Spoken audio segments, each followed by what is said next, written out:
Hey, Courtney. Hey Sarah, how are you? I'm good. The past couple of days have been a whirlwind of insanity, but yes, how are you doing?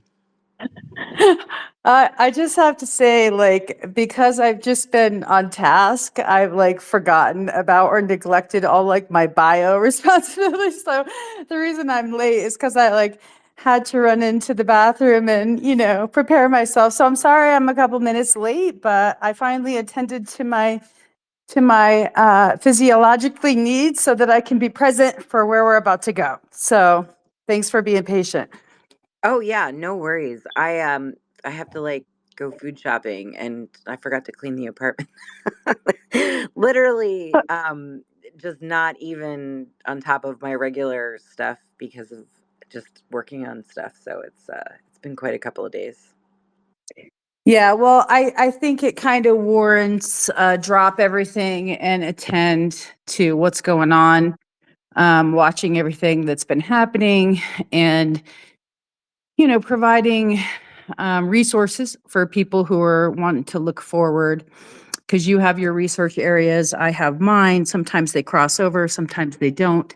So I think it's a nice amount of information. Now I'm going to preface starting this space just by saying that um, whatever angles of research that I have done and the opinions that I draw from that are obviously just opinions in any kind of debate. I always try to back up as much of what I say with information, and it can be overwhelming, not just for me being in the middle of it, but for other people and also articulating all of that. So I just wanted to say that, um, that I'm going to try to back up everything I say and any of my assertions with what I've studied.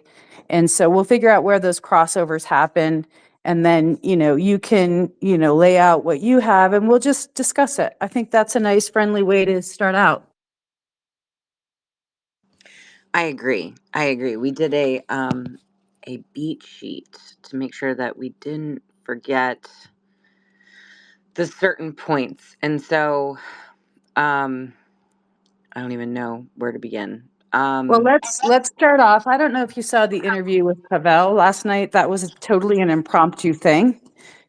I wasn't prepared for it, so much of my commentary in that interview, I think we can cover, and it folds into the beat list. But let's start there, just as a segue, kind of a soft entry into the rundown of what's going on, what's happened, and then into the history of things. How does that sound? Perfect. Amazing. Yes, I didn't get a chance to watch it yet. I think I saw a few clips, but that was about it. So absolutely. Go ahead. All right, so this is mostly in response to Pavel's work and some of the stories he has covered. And he clarified in his own words why he felt he wanted to sit down and talk about some of the statements he had made recently, very recently, just like in the past couple days, regarding the catastrophic angle of disclosure and what that means in parties that were involved, professionally or formally, but also behind the scenes. So he had just made some statements publicly and did a video specifically about Carl Nell. So there was some pushback about that and clarifications needed. So our space last night, or the podcast and the interview that we did, was just us breaking down different aspects of that. So that was the reason why we jumped into do the interviews. Um, just pointing everyone to that interview to go see those. I can't do a complete rundown, but basically the gist of it is, were there individuals who were in DC who were talking about a catastrophic angle of disclosure, one specific type, where there was essentially like this object coming in? All right. And so last year, Pavel made comments about it. So did several other people. You and I were in a space with him on Twitter, talking about it. And it was a pretty heated and contentious space. because it provoked a lot of fear and people to be coming out on the record about where it's coming from. So he was just coming in and following up on that original story that he covered last year, and then going into some of the updates.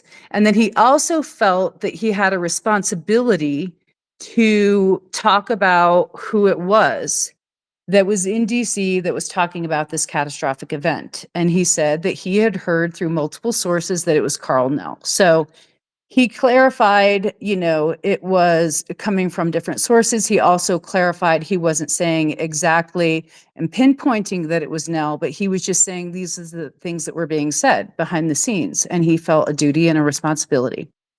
So we went And that into all of that. Go ahead. and then also, yes, that that the possibility that Nell was speaking and sharing this information with congressional members, that was also part of it as well. So even adding on to the heat of the idea that this object is coming. Yeah.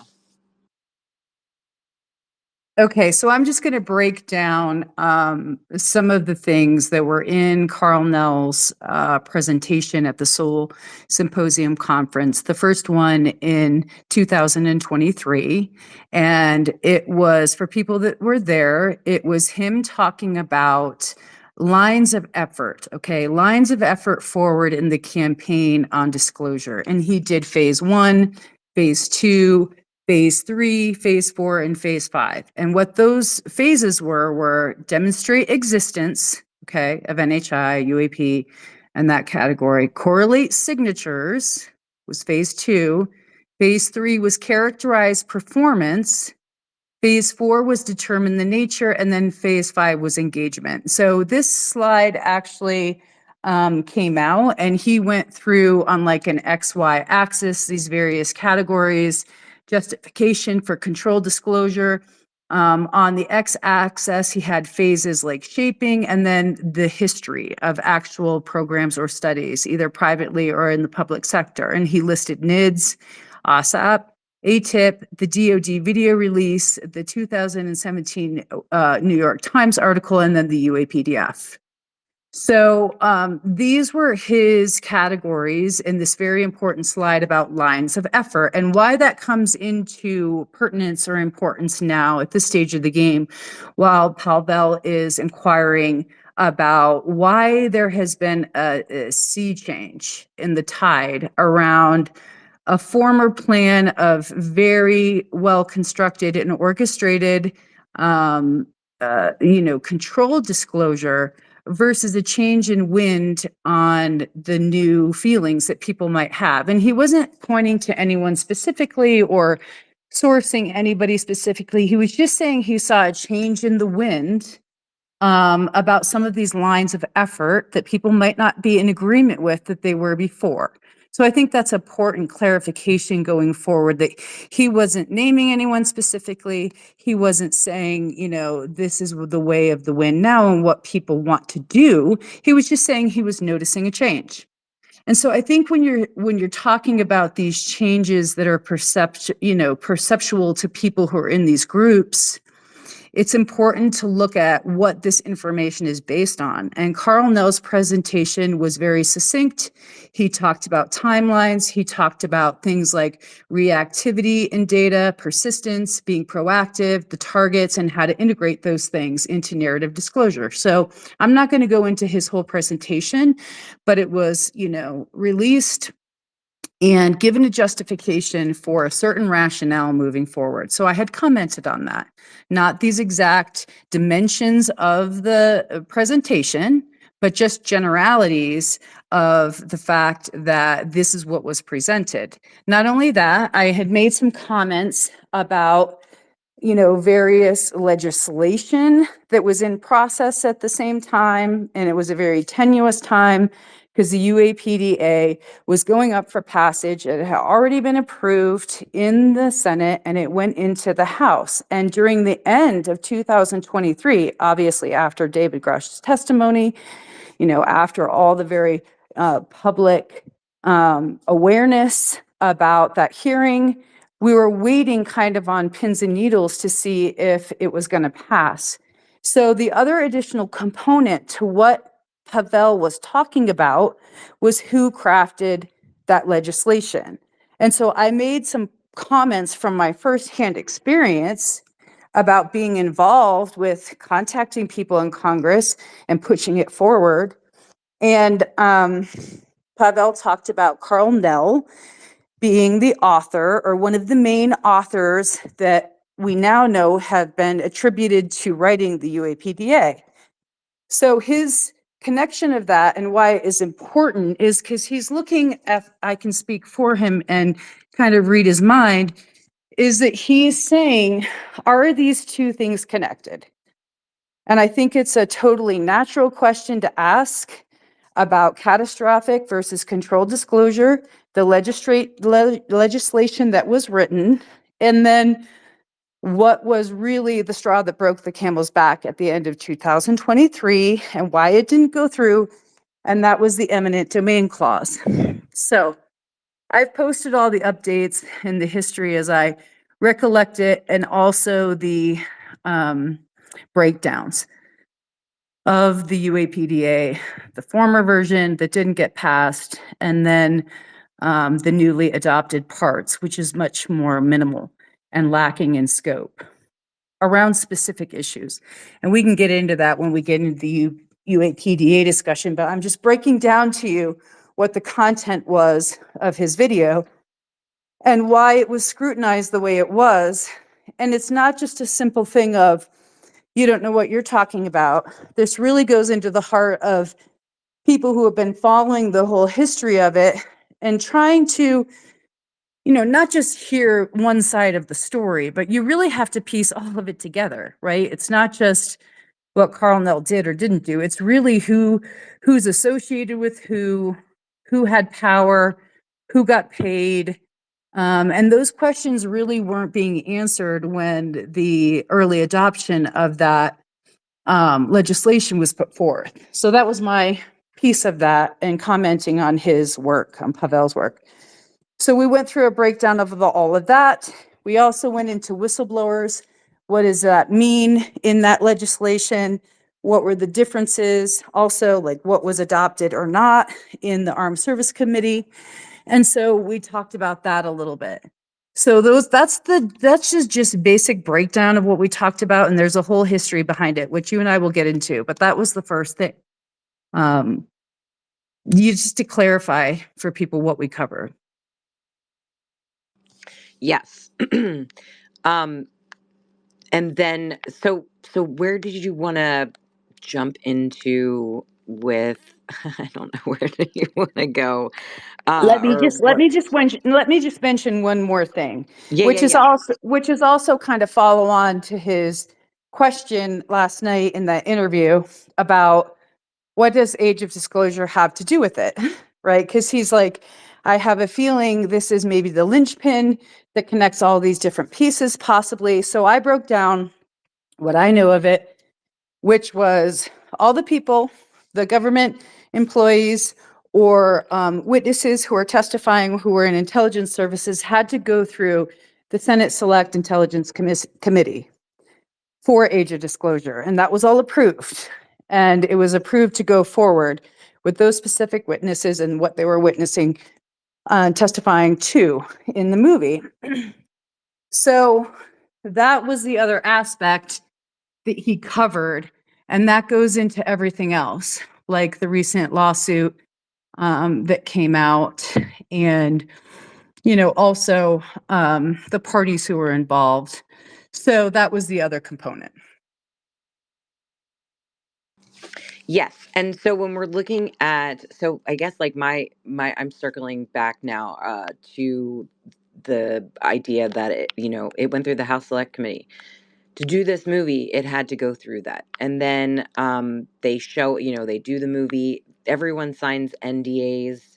Ramirez talked about this. I think that they even cut Ramirez from the film itself, if I remember correctly. And then it goes to South by Southwest, and then it falls on the floor. It's not going anywhere. It's not being picked up. It's not being pushed anywhere. Why is that? And then, what was it? Red Panda leaked the like a week and a half ago, the uh, lawsuit between sorry, I'm having a brain fog. The lawsuit Be- between Dan Which, Farah, yeah, correct. and Lou Elizondo, and it has to do with the California Talent Act, which then we went on to find and break that down. So go ahead, Courtney. Well, that's just in the last, few days that I became aware, one, of the lawsuit, and then two, that the parties were named online. So I didn't know about that. I started digging into it, like what was it regarding, what kind of issue was at the center of it. And so my contribution in just doing researching, some legal sourcing and, finding information about the case was that it was regarding the California Talent Act. So that came through, which gave us more information to start sourcing and talking to people and reaching out to people outside the UFO community, who don't know what is this field is about, and could give us kind of just a brief rundown of what might be at stake or what was at stake, because this is supposedly settled, but also how the parties might be involved and what was the breach. And so I did a little rundown of that based on feedback from lawyers. So it was just to help, really, people to understand where we are right now and not to do any harm to anybody, but just to kind of explain this is how it works in California. This is how it works for agents, managers, which have specific, very designated categories by law. And so looking into that further, you get to understand the procurement of what a manager means for an artist. You get to kind of understand the general gist of an agent and what they provide. So it's not to harm anybody, it's just to provide information, and also information in a hopefully more neutral way so people can move forward and just kind of understand the dynamics of that. Yes. Yes. I'm sorry. I'm going through the thing that you posted. The California Talent Agencies Act, TAA, in case precedents where a personal manager steps over the legal line into acting as an agent. This is an area with a lot of litigation in California entertainment law because managers cannot legally procure employment unless they are licensed as talent agents. And so this goes into breakdown. And so you have a feeling that and how does this work into what is currently going on with Lou, and Dan Farah?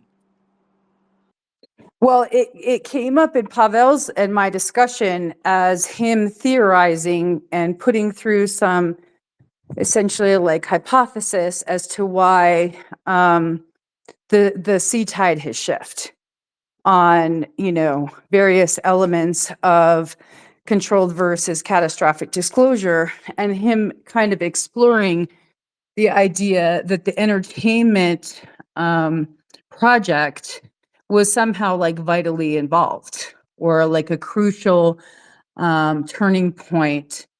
And we explored that, but it was only speculation and nothing based in legal terms, more like you can see the divisions that are happening in disclosure because these individuals who are all once together providing a unified front for disclosure in between not only government representatives with government sanctioned go ahead for the movie because it was approved.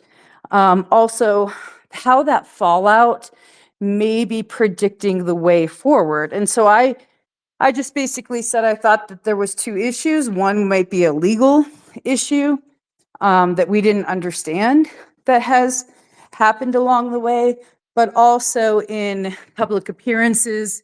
You know, Lou was not at the screening at South by Southwest, and When Jay Stratton was at SCU, he didn't say in his speech to the audience, thanks, to Lou, where in the movie, because I saw it at the screening, they are together. They're united.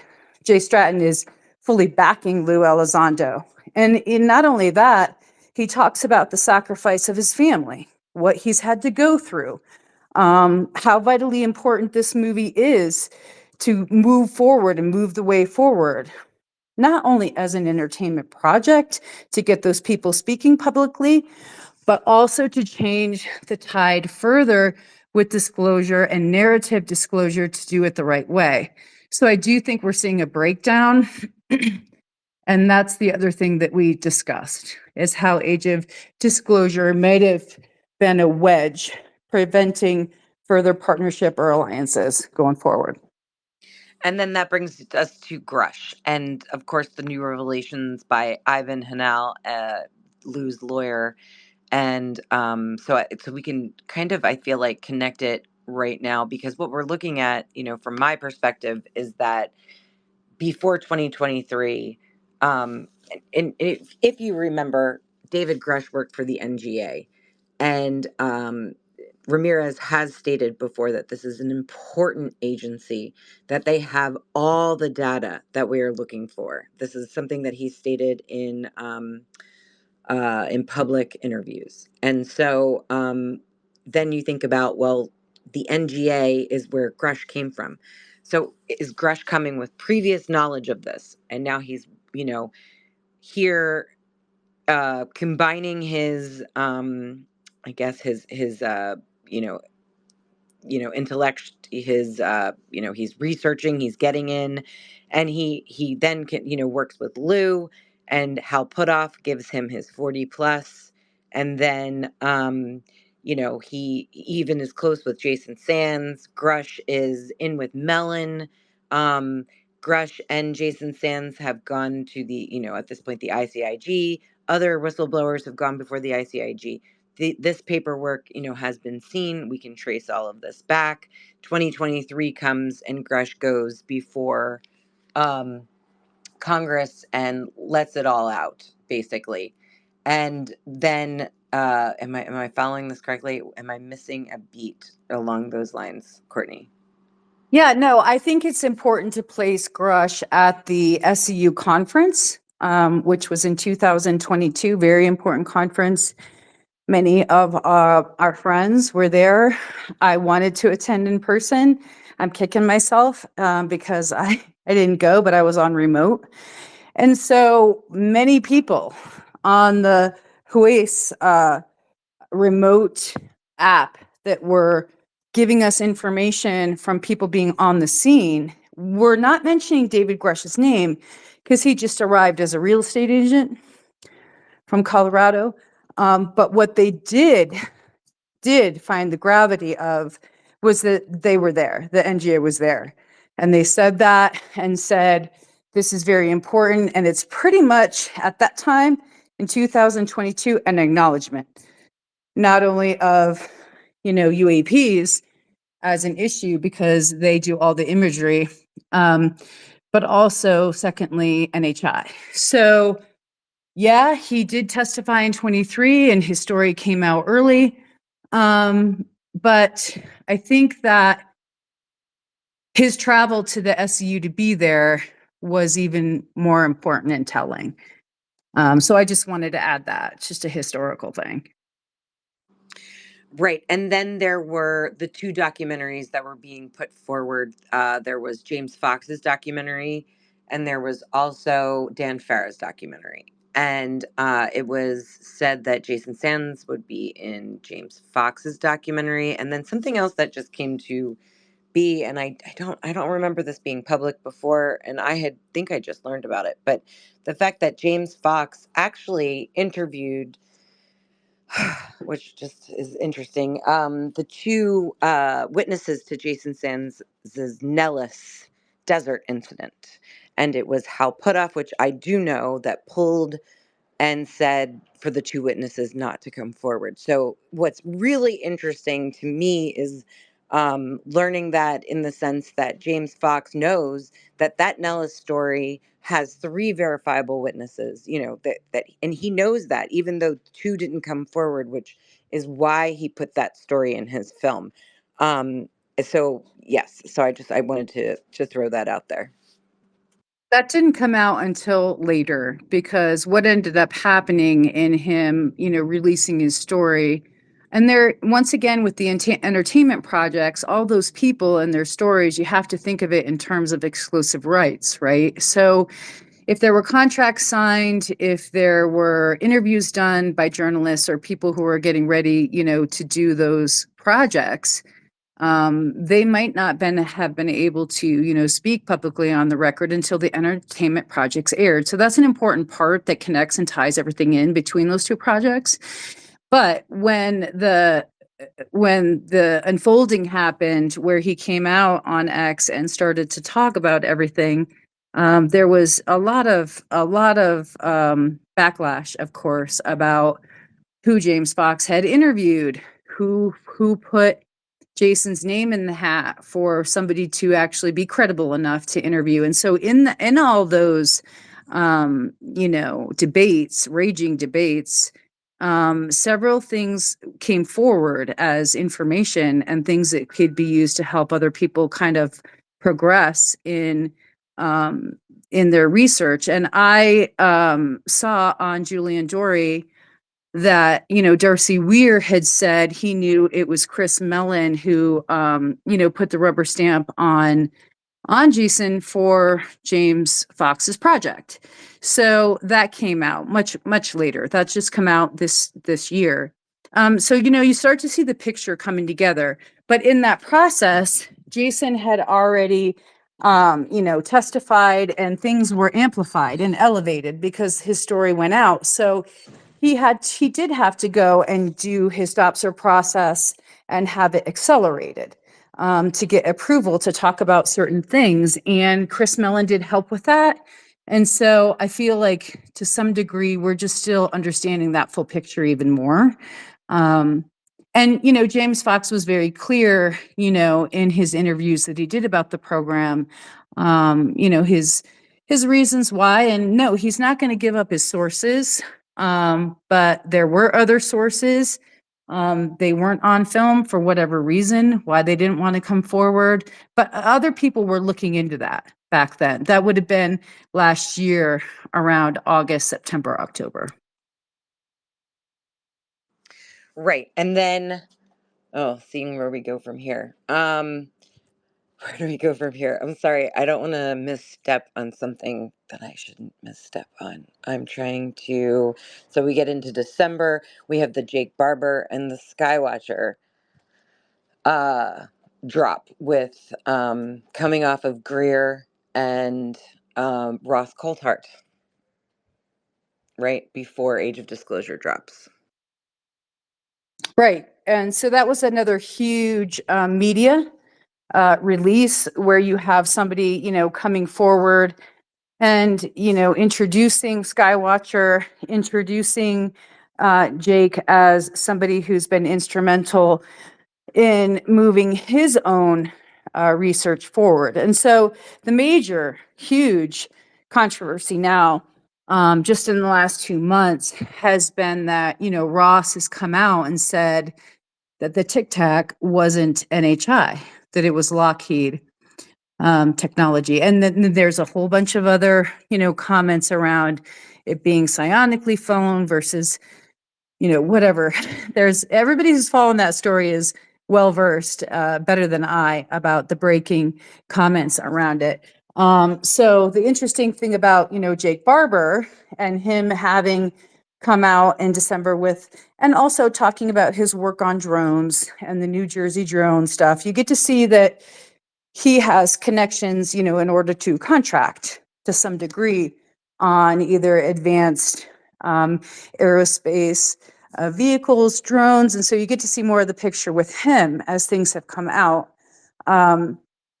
Also, people are going back and revisiting his whole News Nation interview and the video around the egg and what the egg actually was.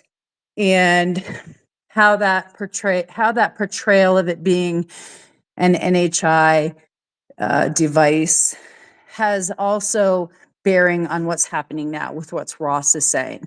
So that's another side or caveat to the past historical stuff, the media telling the story, and then more additional information that's come out. A lot of people are complaining about the fact that their data hasn't been released. Also, everybody knows this, that, there were a lot of rumors going around in the back channels that Skywatcher was quote unquote bought out by a new party. And that's been clarified. I think Bob McGuire clarified it, not to believe rumors of anything until formal statements come out. I will say that having known people who were on contract with Skywatcher who did have to sign NDAs about their work, negotiations really stalled earlier this year, going into the summer when contract dates were up. They were waiting to hear or find out what they would be doing going forward. And there was really, things were just being more compartmentalized and no information being shared. So just in my own perspective, there was some kind of delay in those contracts. Now, as I understand it, there's been kind of a reconciling and some contracts have gone forward. Obviously, Bob McGuire came on and announced his position and role as technical advisor. So I think Bob has been speaking on that, mainly for them. But also, you have to also track all the people who came out on the News Nation interviews, like John Blitch and what he's doing now. He's got a book coming out. So, it all ties in to what we initially started discussing, because it's all the same people. Yes, and just to bring it back to David Grush. Now we have the new information coming from Ivan as well, with about the red meat that he's requesting from Lou Elizondo, and the idea that quite possibly the SCIFs were canceled, but at the behest of David Grush. How do we break that down?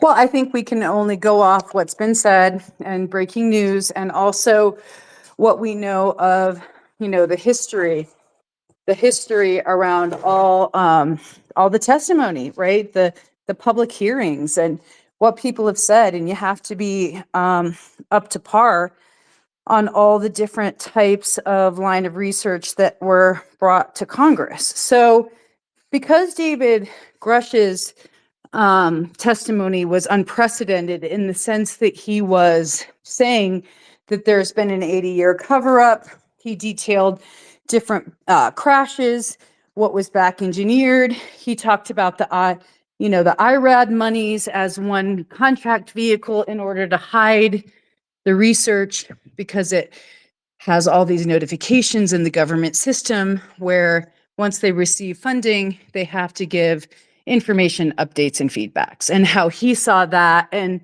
I think it was AOC who came out and questioned that system and said that it was flawed, deeply flawed, and that there was no accountability. So how that relates to what we're discussing now and the upcoming hearing, who's going to testify, the SCIF flew in April. It's important to track all that, because when the SCIF flu happened, there were people who were going to go into the SCIF, and although Luna didn't name them on the Joe Rogan podcast, she did allude to who it was.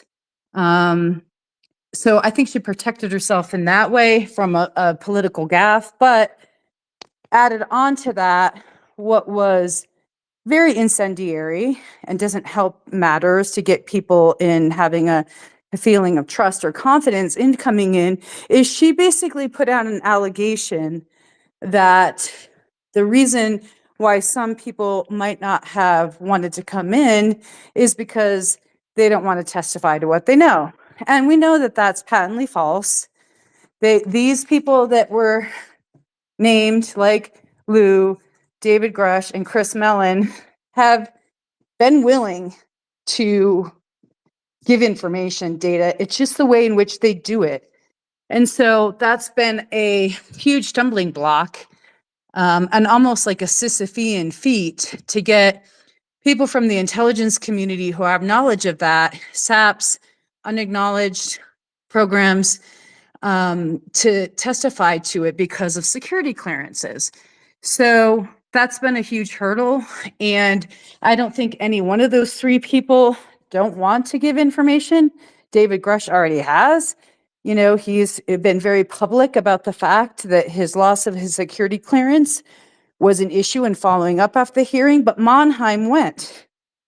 Monheim went, who was the ICIG, who David Grush reported a lot of his investigation to, including his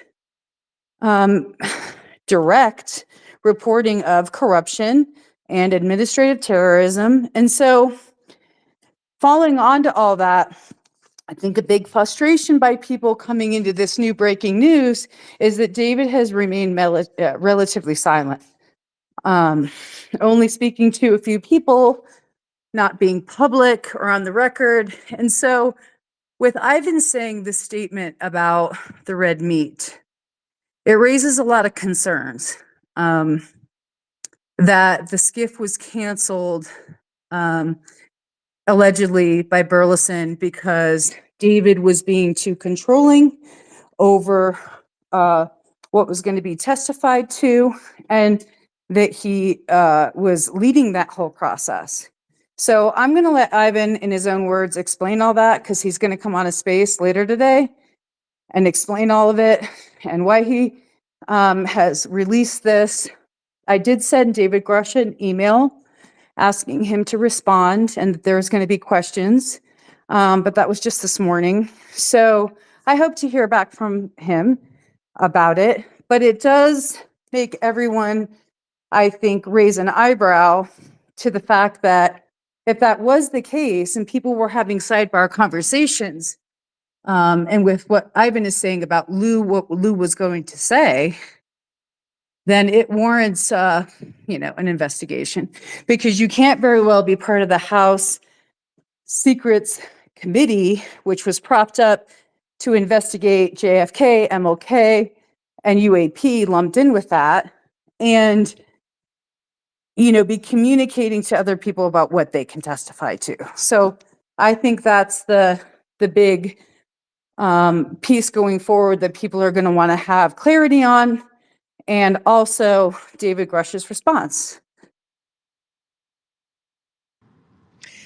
Yes. I wanted to loop in the fact that I think also Luna might be using the UAP issue to cover for the Epstein stuff, bringing that out into the public now.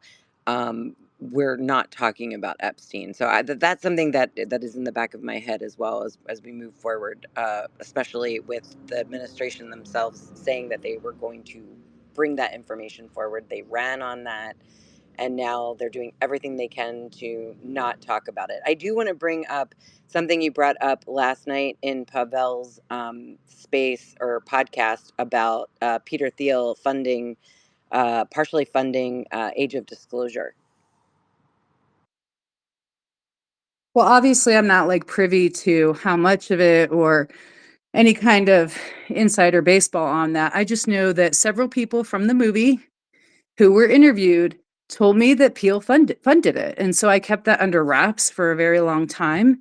And then I started talking about it, and I put it into a couple of interviews here and there. So I thought everybody knew. But then people last night, I guess, they didn't contact me directly except Pavel, that said, who told you?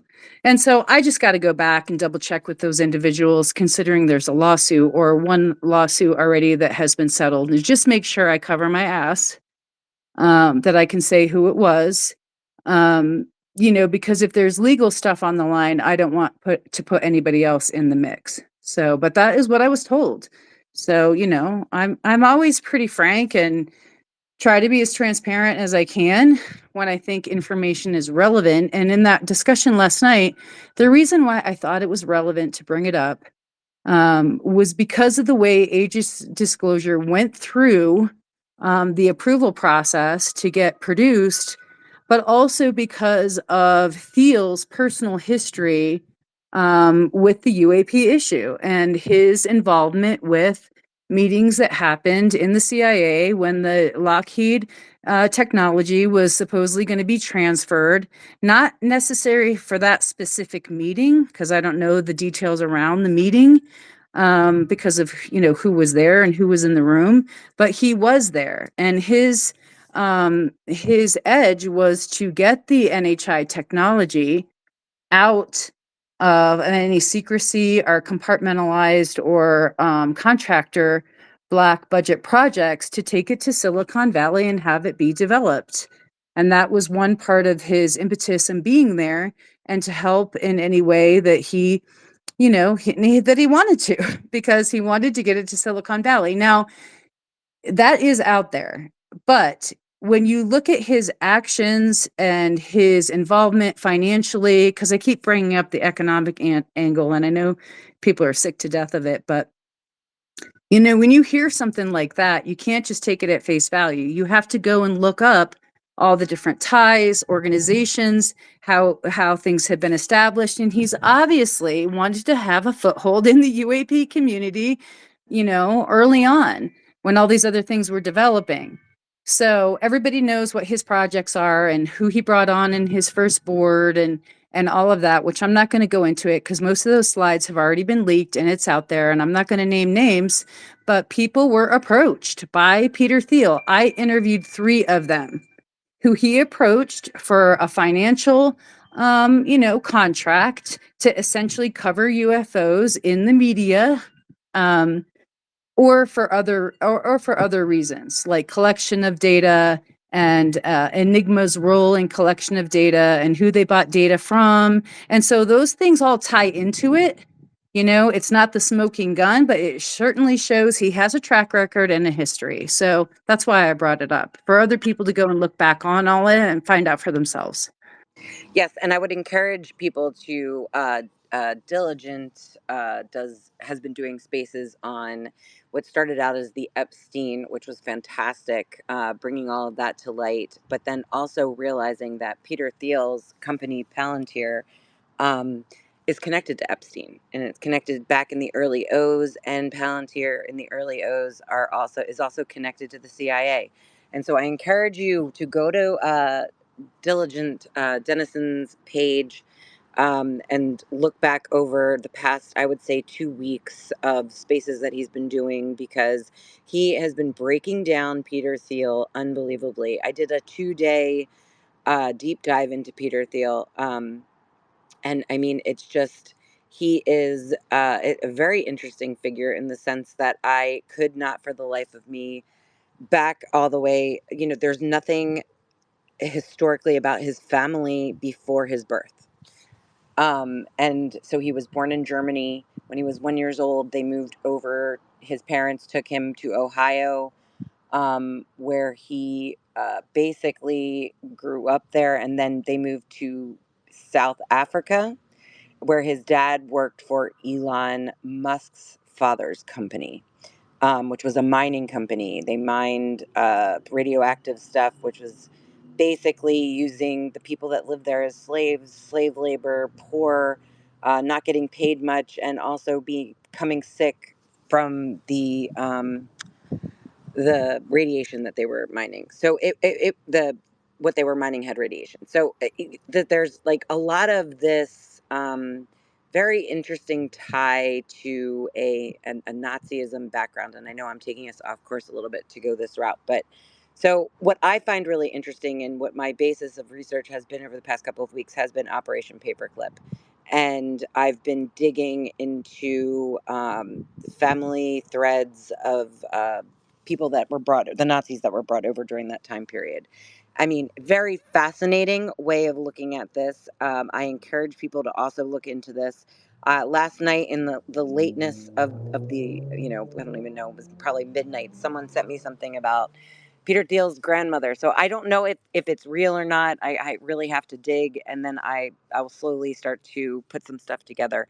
But I also wanted to just touch base on the fact that it was Jason Giorgiani and also Peter Levenda that both came forward and have stated that it was the Nazis that in Texas, we bombed Mexico. That's what they were stating. That they wanted to send a firm back in the 50s, I believe, or late 40s. They wanted to send a direct message to the Pentagon saying that we are in control. And this is how much we're in control. We can change the coordinates of a bomb that we're testing and it can hit Mexico. And so that's fascinating. And then you go to Amy Eskridge, where she talks about in her YouTube, in the YouTube video that dropped after her passing, that there is a second and third um, Nazi or Operation Paperclip generations that are still going in the United States. And then that links to Missile Man, who finally, thank goodness, put up got the recording for his Richard Dell space, which happened Tuesday night. And I encourage everyone to listen to that, where Richard Dell, talks about the fact that the Fourth Reich is pretty much alive and well in the United States. So all of these things, and then also something else that I came across was Peter Thiel out of college worked for Sullivan and Cromwell. Sullivan and Cromwell uh, used to represent IG Farben. IG Farben was where both of the Dulles brothers worked at, and also IG Farben is. They made tires, and they also were part of the chemicals that were used in the concentration camps. So there is so much here, and in order to understand our present, we need to understand the past. I also just want to throw out there, Missile Man does have a space 5 p.m. PST today with Ivan Hanel. He and Experience will be breaking that down. But yeah, sorry, Courtney. I wanted to go off on that for a second.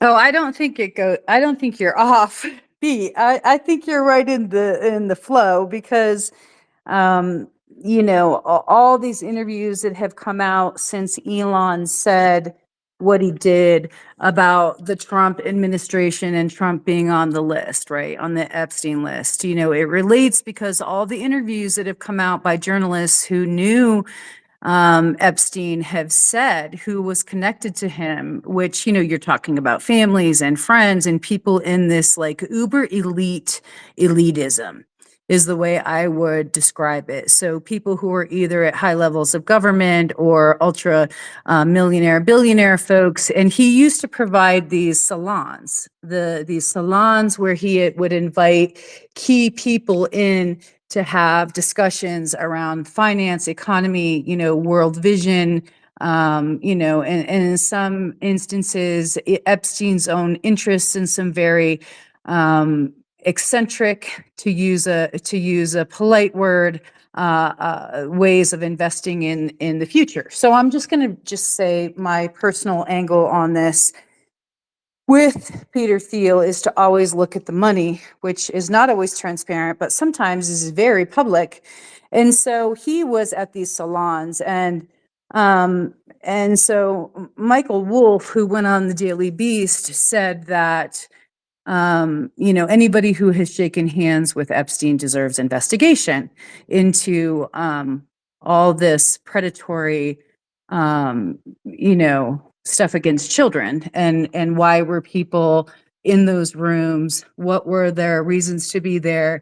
And why should we take another look back on why they were? And so I want to point out something to your point, just with a few follow-ups. So we know that Elon and Thiel had early beginnings and friends and a friendship, and Thiel backed Elon for various ventures, PayPal being one of their huge successes. And then those successes kind of bringing more successes of their partnership together. But when it comes to Thiel's investment strategies and all of his, footholds into economics, that's been his big claim to fame. And so the UFO issue as a side thing has been folded into that. And one of the biggest things that has allowed him, I think, to have that access at the CIA was because of Palantir. Palantir gave him a certain type of um, role, which other citizens, especially not American citizens, would have a reason to be there. So whether he parlayed his Palantir business and how successful that was in the CIA, because if people start looking into BlackRock, InQtel, and all these various CIA science and technology advances, that's where you're going to find a lot of that crossover with UAP. Now, it's not exclusive UAP science technology. There's a lot of other things, surveillance, out in the field advancements that don't really fall under that umbrella. But I think that's the reason why he was allowed to be there. Obviously, allegiances and giving somebody the head nod. So it's just more information. I did find from a friend of mine sent me a reference to this new book came out about Prince Andrew, and it's entitled about his history with Epstein. Nothing related to UFOs, but just about these friendships, royal blood, entitlement, what's expected. And to some degree, these people don't do things for themselves. Other people do it for them. And so it shows how their feet kind of never touch the ground. And I don't know what Peter Thiel's story is with his parents and that history, but his history with the CIA and Palantir has been pretty well documented. The other thing is, I want to point out is about futures, and this goes into financial and economics again. But when you have big wheeler and dealers looking into futures, that's like future energy, future technology, right? So the SEC obviously manages futures and investment in futures. But one of the things I'd like to point out to people is, how do you determine the wave of the future when you're going to lay money on the line? And he's got a lot of it to lay down. If he has knowledge because of his, status and receiving information in these meetings, then he has an economic edge in all of that futures technology. And if he has another edge to bring it out, that is a vested interest. So if he was trying to get technology to Silicon Valley, which is the prevailing theory, then he would be able to shape that economically and get friends and those in the power and the know and to invest in futures as well. So it's just another economic bullet point. Yeah, and then I'll go off of that. Just sorry, I'm trying to find. Okay, yes, Eric Weinstein came forward. He's done a couple of posts. I highly recommend going to his page and finding them, talking about how Epstein, found him, did a meeting with him, how he knew Epstein knew all about Eric Weinstein's science. Eric goes in to talk about the fact that theoretical physics is the only science that doesn't have freedom of speech, and also the fact that and you can even see this in regards to Amy Eskridge, was it Ning Lei, that anyone in scientists, physicists in this category are being and I'm sure you can speak to this, Courtney, taken out, silenced, not allowed to move forward, which it, interestingly enough, has now, through Eric, we can bring that back to Epstein. Do you know what I mean? Like, there's a crossover of some I don't know where I'm going with this, but just there's a crossover with physicists, scientists, and the technology. I would even go as far to say that this is the war for the race for the technology, I think. And I think that we're seeing that, and then it's being used as national security. We can't talk about that because of national security. And so, because of this the nuclear act, national security is being used over and over again to cloud and hide these issues. And we are not, and I think that the ripple effect that we are seeing with Lou and Grush and all of that is because of this. And of course, I am not one to say, hey, the United States should be sharing anything or that we should be putting any of our assets forward. Obviously we need to protect uh, our stuff. I'm just, are you finding it similar, Courtney? What are your thoughts on that?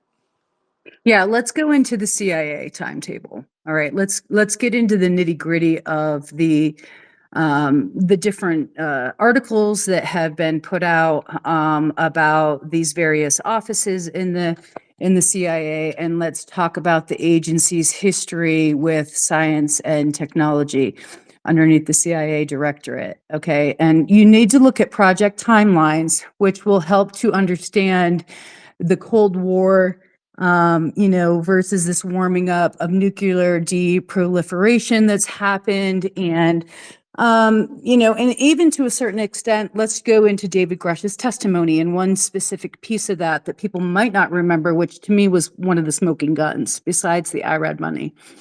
He talked about this intelligence that he found about signal traffic that was picked up between the US and the Russians, and it was potentially a UAP, and that he found that intelligence and worked underneath, right, the nuclear and atomic stuff to get some of that information out. But this was, I think, in the Georgetown Library where he talked about where you could find it. But once again, as with all follow-ups on these kind of things, most of the people in back channels are like, it's already gone by now. Don't even waste your time trying to find it because they already have it and it's gone. So, but that is one thing that I think was very telling when you talk about advanced weapons and the development of the timeline of some of these weapons and our own country's advancement of them. You can't ignore it and you can't leave it out. So, if you look at two tracks of the science and technology division, okay, they have classified things that haven't come out yet, and they have declassified things, and then there's rumors. All right, there's a third class, like rumors, stories, things that people have talked about. And you also have to consider the complexity of the CIA DS&T, right? Because it overlaps with all these other divisions where they help other divisions with that tech in the field for reconnaissance. And so it makes perfect sense what you're saying about this race for the technology, okay, and what's been testified to in Congress, and then what private companies are doing to establish themselves and how they're doing that and what they're looking into their own research areas and lines of effort. So, they helped develop the U2, the A2 satellites, UAVs, cyber and AI, and then including UAP work, right? Which several of the people are former people who were in that office, like Jim Semivan, have talked about. And so I would encourage people to go back and watch Jim Semivan's interviews, particularly with James Yandoli, because he's talked about that technology. And he says it's if people, everyday people saw it, it would be like magic. Tom DeLong said the same thing way back when during the TTSA establishment. He said, if people knew what you guys were actually doing, they would applaud you. They would be excited. This is secret spy stuff. It's not just, human and intelligence. It's the advanced level tip of the spear stuff that we use to protect the US. And so I do think what you're saying absolutely relates. And I think that some of the offices in the agency have been identified now. The office of, what is it, Global Access, I think, for crash retrievals and recoveries. And, how that information would go back into that division for collection and research and development. And so one of the things that I think is really interesting is that, those divisions are essentially like a DARPA, right? R&D department, which has been part of the confusion, I believe, and misunderstandings about how complex the CIA is. Where do people serve? What were their jobs? Some of them can't even say. because of their very delicate and sensitive work. So those are just some of the things that I wanted to point out. I also wanted to point out that when the UAPDA legislation went in, Danny Sheehan came out and said one of the people they tapped to serve on the presidential panel when it was in proposal was Leon Panetta. Okay, so Leon Panetta, and just knowing that he was proposed or nominated to sit on that presidential panel is really important. And I don't know that many people do know that, but if you look at his role, where he served, what administration, it all ties into everything now that's happening. He obviously didn't get that seat, and that didn't happen. But the fact that it was talked about and who was proposed is important. The additional thing that you're kind of bringing up is not only these programs, the finance, the economics, the contracts, which is all very, very complex. But you're also talking about David Grush's confrontation with a very specific office in his testimony, I believe. And I'll just elaborate and then you can say yes or no. But when he went on Joe Rogan, he talked about exfiltrated intelligence that he had been aware of, and he started to inquire about it with a specific office in the CIA. And we know very well from certain task force members and other people who were adjacent, who were inside the agency at that time during the task force, that one of the directors for a specific department, when they were queried for information to put forth to the task force, he very publicly said, there's nothing there. You can't convince a bunch of pilots otherwise. And so he left it at that. Meanwhile, right, Grush has already gone and asked for that exfiltrated intelligence, which is another important piece of the puzzle, because that's pretty much on his timeline where he says everything went to shit. So I don't know if that's what you were talking about with Grush, but I think it probably relates. Oh yeah, I definitely think it relates. I think that I can't really figure out the movement of the end goal. What is this end goal? And so, but before I get to that question and that thought process, I also wanted to throw out there that on Monday night I did an interview with Vincenzo Pinelli.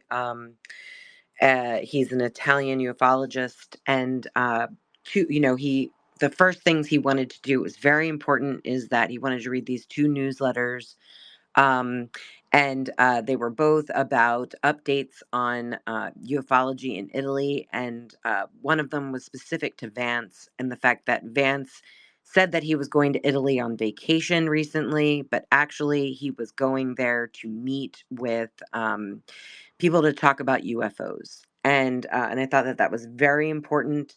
And then I also want to just swing it back around because I also think this is really important that Vance is tied to Thiel, Peter Thiel. So Vance was, I think he was going to run for Senate. Thiel was backing him monetarily, and then, so just keeping in mind the players that are in the background, and then of course there's a whole bunch of people that are, in the shadows that we just don't know the levels of people that we'll never know.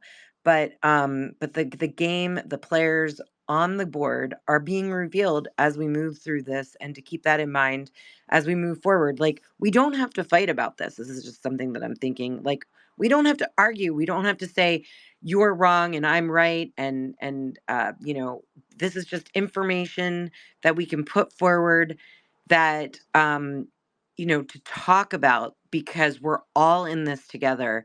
And each piece of the puzzle um is taken differently for all of us, because disclosure, in my opinion, is absolutely personal. No one can tell anyone else what to believe. They have to do that on their own. So this is strictly information sharing. And of course, we can be totally wrong and completely, but the point of the matter is that the ties are there. the sources are providing this, and we can't back away from that. So that was my thought process on that. But I wanted to, Well, hold up. Just yeah. hold up. I hate to break in, but I just want to do a rundown real briefly. And I want to say the three things that I think are important about what you just said is one is the political ties to Thiel back to Vance. You said he lived in Ohio, right? And so Ohio is where Vance is from. And Thiel brought Vance into Silicon Valley, and got him, mentored him into Silicon Valley economics and all of that to help him. But then he also, backed him with his book, Hillbilly Elegy.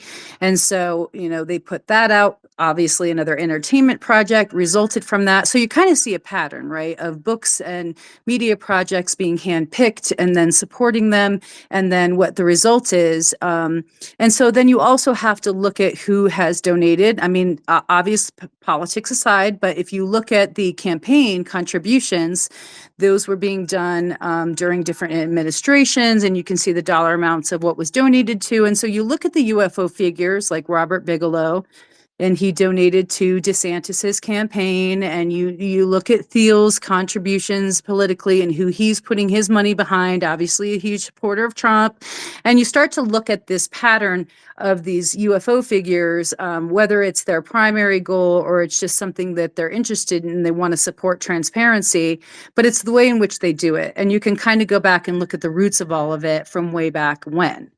I know of two other authors that Peter Thiel had approached with his agent on deals, and one blatantly turned it down, and I was told the reasons why he wanted to support it.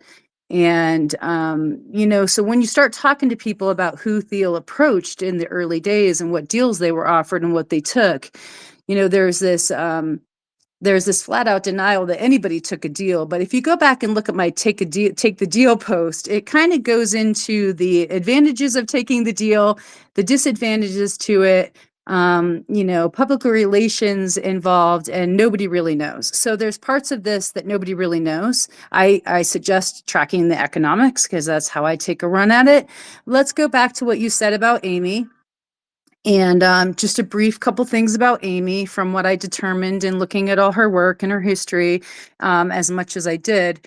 I do want to say, because Pavel brought her up in that interview last night as somebody who may have fall under this amnesty or immunity of being a potential whistleblower. And so I thought it was interesting that he brought her up in terms of immunity. But I will say this, because I don't know the answer to that, but she was an educator. She was talking to people about the history of advanced propulsion, which was huge. I mean, that was a big part of what she was doing, was holding conferences, going to conferences, and talking about the history of it and her perspective of it.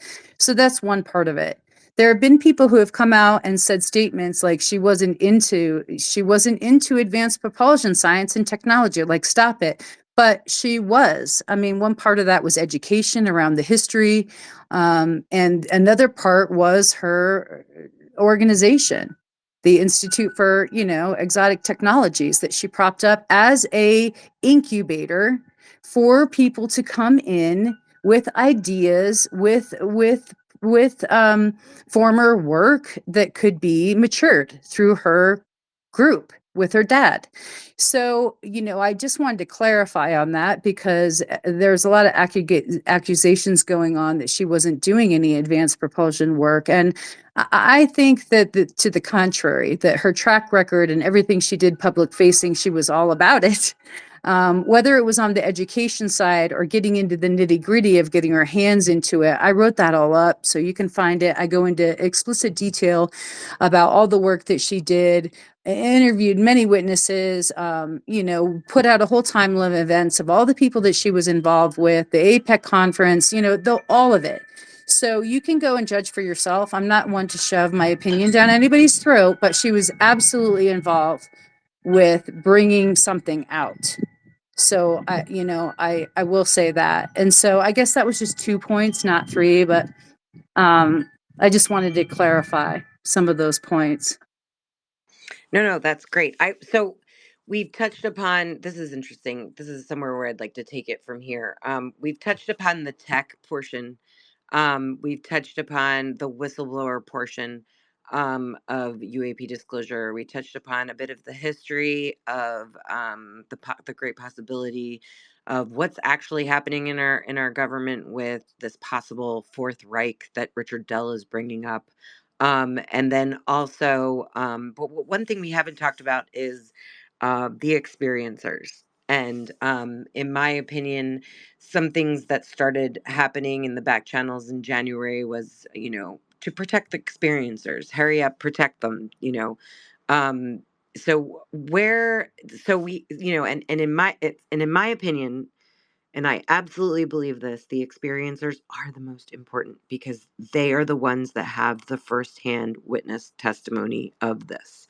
And they are, and there is fear, great fear going around right now, even currently, like about what's going to happen in the future as we move forward. Because as we all know, Grush is working with Burleson. Burleson did a X Space a couple of weeks ago where he did a shout out to Timothy Alberino.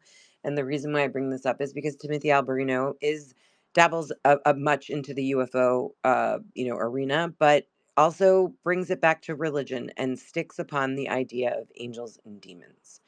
And we all are, much aware of the idea and, of the Collins elite coming out of the Pentagon and how they are, believing in the angels and demons aspect. And if you've been in X spaces for at least, I've been in here for, I don't even know, over a year and a half. And it's enough to say it's not just, angels and demons. Yes, maybe they are a part of it, but there's such a wide variety of what this could be that we can't just put our thumb down and say this is what it is. So there is a bit of, and I'm going to throw it out there, fear of experiencers right now and the future of if we move forward with the idea that these are angels and demons, what will happen in the future if people have psi abilities, and uh how will, and this is all revealed, how will the public look upon them if it's all of a sudden this religious angels and demons thing? And oh, are they, what are your thoughts on this, Courtney? Okay, so I think you have to go back out of spaces and go back way further into the creation of NIDS and what they were studying. And those have resulted in modern studies now with Skinwalker Ranch and OSAP funding that was put forth to investigate the phenomenon and all these various aspects of it. And so when you go into people like the guy that you mentioned, Timothy Alberino. The first time I saw his work introduced was at UAP Medical Coalition. There was a video. Psychologists were asked to come in and evaluate what the witnesses had testified to about their encounters with the face peelers. So I think that there are obviously multiple sides, multiple dimensions, and then the depth of those dimensions that are being explored. And so in the Colaris events and in many other events that have been talked about in South America specifically, when you go and look at Jacques Vallée's work and how that all comes into modern narratives around what it is, you see injuries, psychological issues, tissue damage that comes from Kit Green's work. These are things that are public that have been either contracted to evaluate for forensic analysis or psychological forensics. And so you have to look at the whole field and not just pick out, one event. And, we really need meta-analysis, which may have been done, but not to my knowledge, on all these different events. Now, Jacques Vallée may have done that with his databases because he is one of the forefronters and progenitors of AI. And so maybe he's done some of that work. I do think that when you're talking about this new introduction in recent conversations, I'm pointing specifically to the Joe Rogan interview with Luna. She went back repeatedly over and over and over again in that interview, drawing attention back to the Book of Enoch. So it was obviously weighing heavily on her mind. She put out, impassioned information, but that goes back to the roots before she was even, tasked with investigating the UAP issue as a freshman coming in to her political career. So it goes back into Chris Bledsoe and his stories, his encounters, and what he deems these NHI are. It also goes into what she's saying, and she didn't explicitly say this, but it was me kind of reading her language.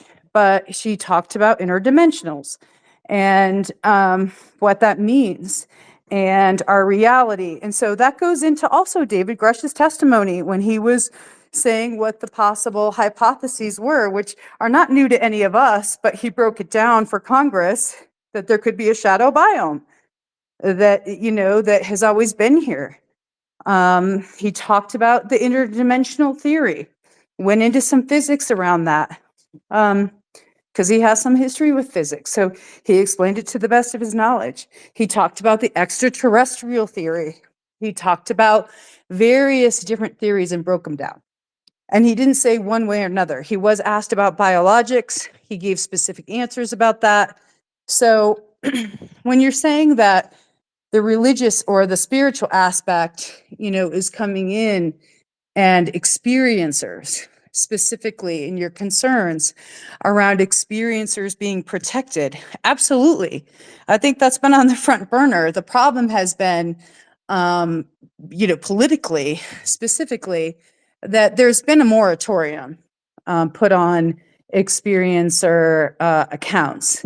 Now, are experiencers potentially testifying?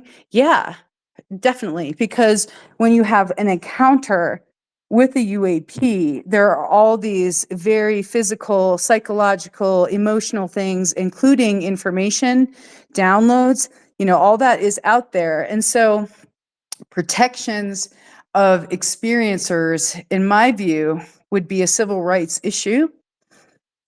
There's been some presentations put forward about experiencer accounts. There's been some people in leadership that have talked about truth telling, real memories versus false. And, so that all goes into like witnessing an event in a court of law and what would be considered, something that was a memory versus the real physiological effects. And that's why I like Melinda Leslie's work.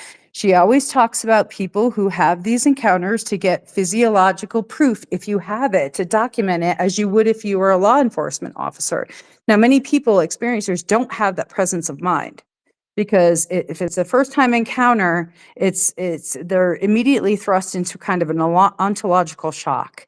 So I agree with you and the people who have raised concerns on X Spaces and on Twitter, but I think it goes well before Twitter influence, and you have to look at all those old cases. And I really think we need meta-analysis and studies done on all of it to look at new potential directions forward.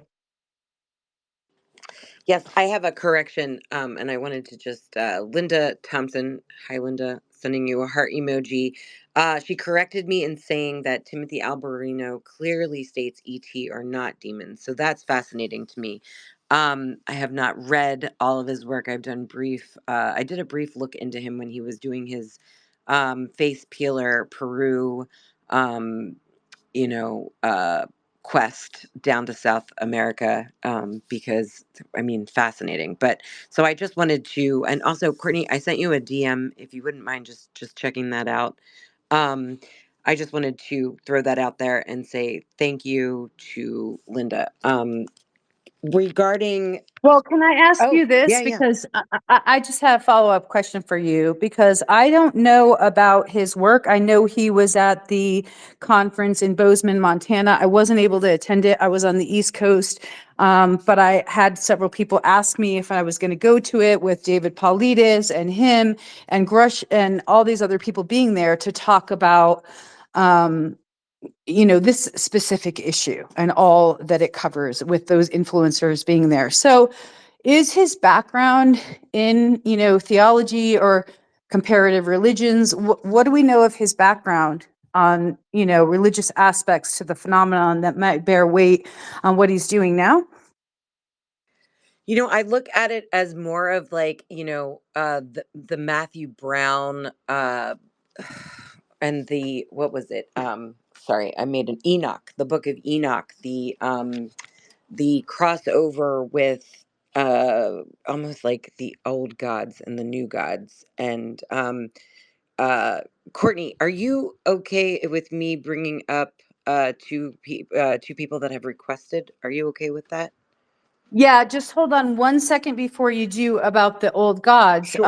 I would encourage everybody to go back to Tom DeLong's interview that he did with Jim Semivan. It was last year, where he talked about this specific issue about the old gods. And he's written about it before, but he brings this into the sphere of UAPs as his own theorizing about what he's learned along the way from various individuals, how it's changed his mind about things. I think it's very insightful, and that's on the TTSA YouTube channel, where Jim interviews him. So I think it's important to understand that angle of the old gods coming back, and Greek mythology and lore. Luna did talk about it. She brought it up. And so what's revealing about all of that, and the old gods being brought up, and the book of Enoch being introduced on Joe Rogan by Luna, is that she's obviously, I think the revealing part is she's exploring that as to what, UAP could be. I don't think it's a one definitive answer or a one box, and click all. It's not that straightforward. That would be a reduction of the phenomenon, which is very complex, elusive. Um, and there has been much research done, anecdotal and analysis, on these types of encounters and what the person perceives. What's the first person subjective perspective? What does the person see? What does somebody that's with them see? And it goes once again into like witness testimony, and and a legal way of looking at it. In the Starfish Prime incident, when the two girls were in the back of the car and they saw an object that appeared, they both saw it, but it appeared differently to each person, each witness. So that's the level of complexity around subjective firsthand witness account, and what these individuals are talking about with the interdimensionality of perception, and how they shape, NHI shapes perception. Okay, go ahead. No, that was amazing. Um, yes, no, well, my question, well, just Science Bob is requesting. I wanted to see if you were okay yet. It should be, do you want to continue? Oh yeah, go ahead. Go ahead. Hell yeah. Let's bring Bob up. Okay, hold on one second, Bob, bringing you up. And Juan, I did see you request briefly, but I don't know if you want to come up. If you do, please just request, and I will absolutely bring you up. It's great to see you here. You guys, also, I just want to say thanks everyone for joining us today. Courtney and I have been going back and forth for a while. I don't even think we've touched on everything that we've talk about, and our theories and ideas, and a lot of stuff that I know that we're not talking about are theories, because they are just theories and they are not real and true.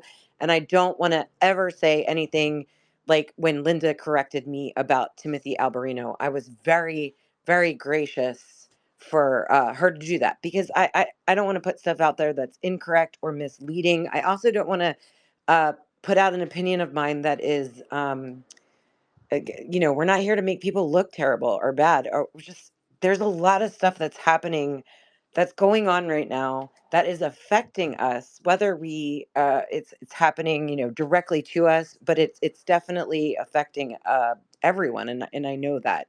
And I mean, as a great example, a year ago, we all learned in the back channels that there was some sort of a giant object that was hurling towards us. And just now we're finding out through Pavel and through his many different sources that there's a possible connection to Carl Nell, which is fascinating. So that's the reason Courtney and I were putting things together, and we were like, we really need to come for, bring this stuff forward. Let's talk about this because,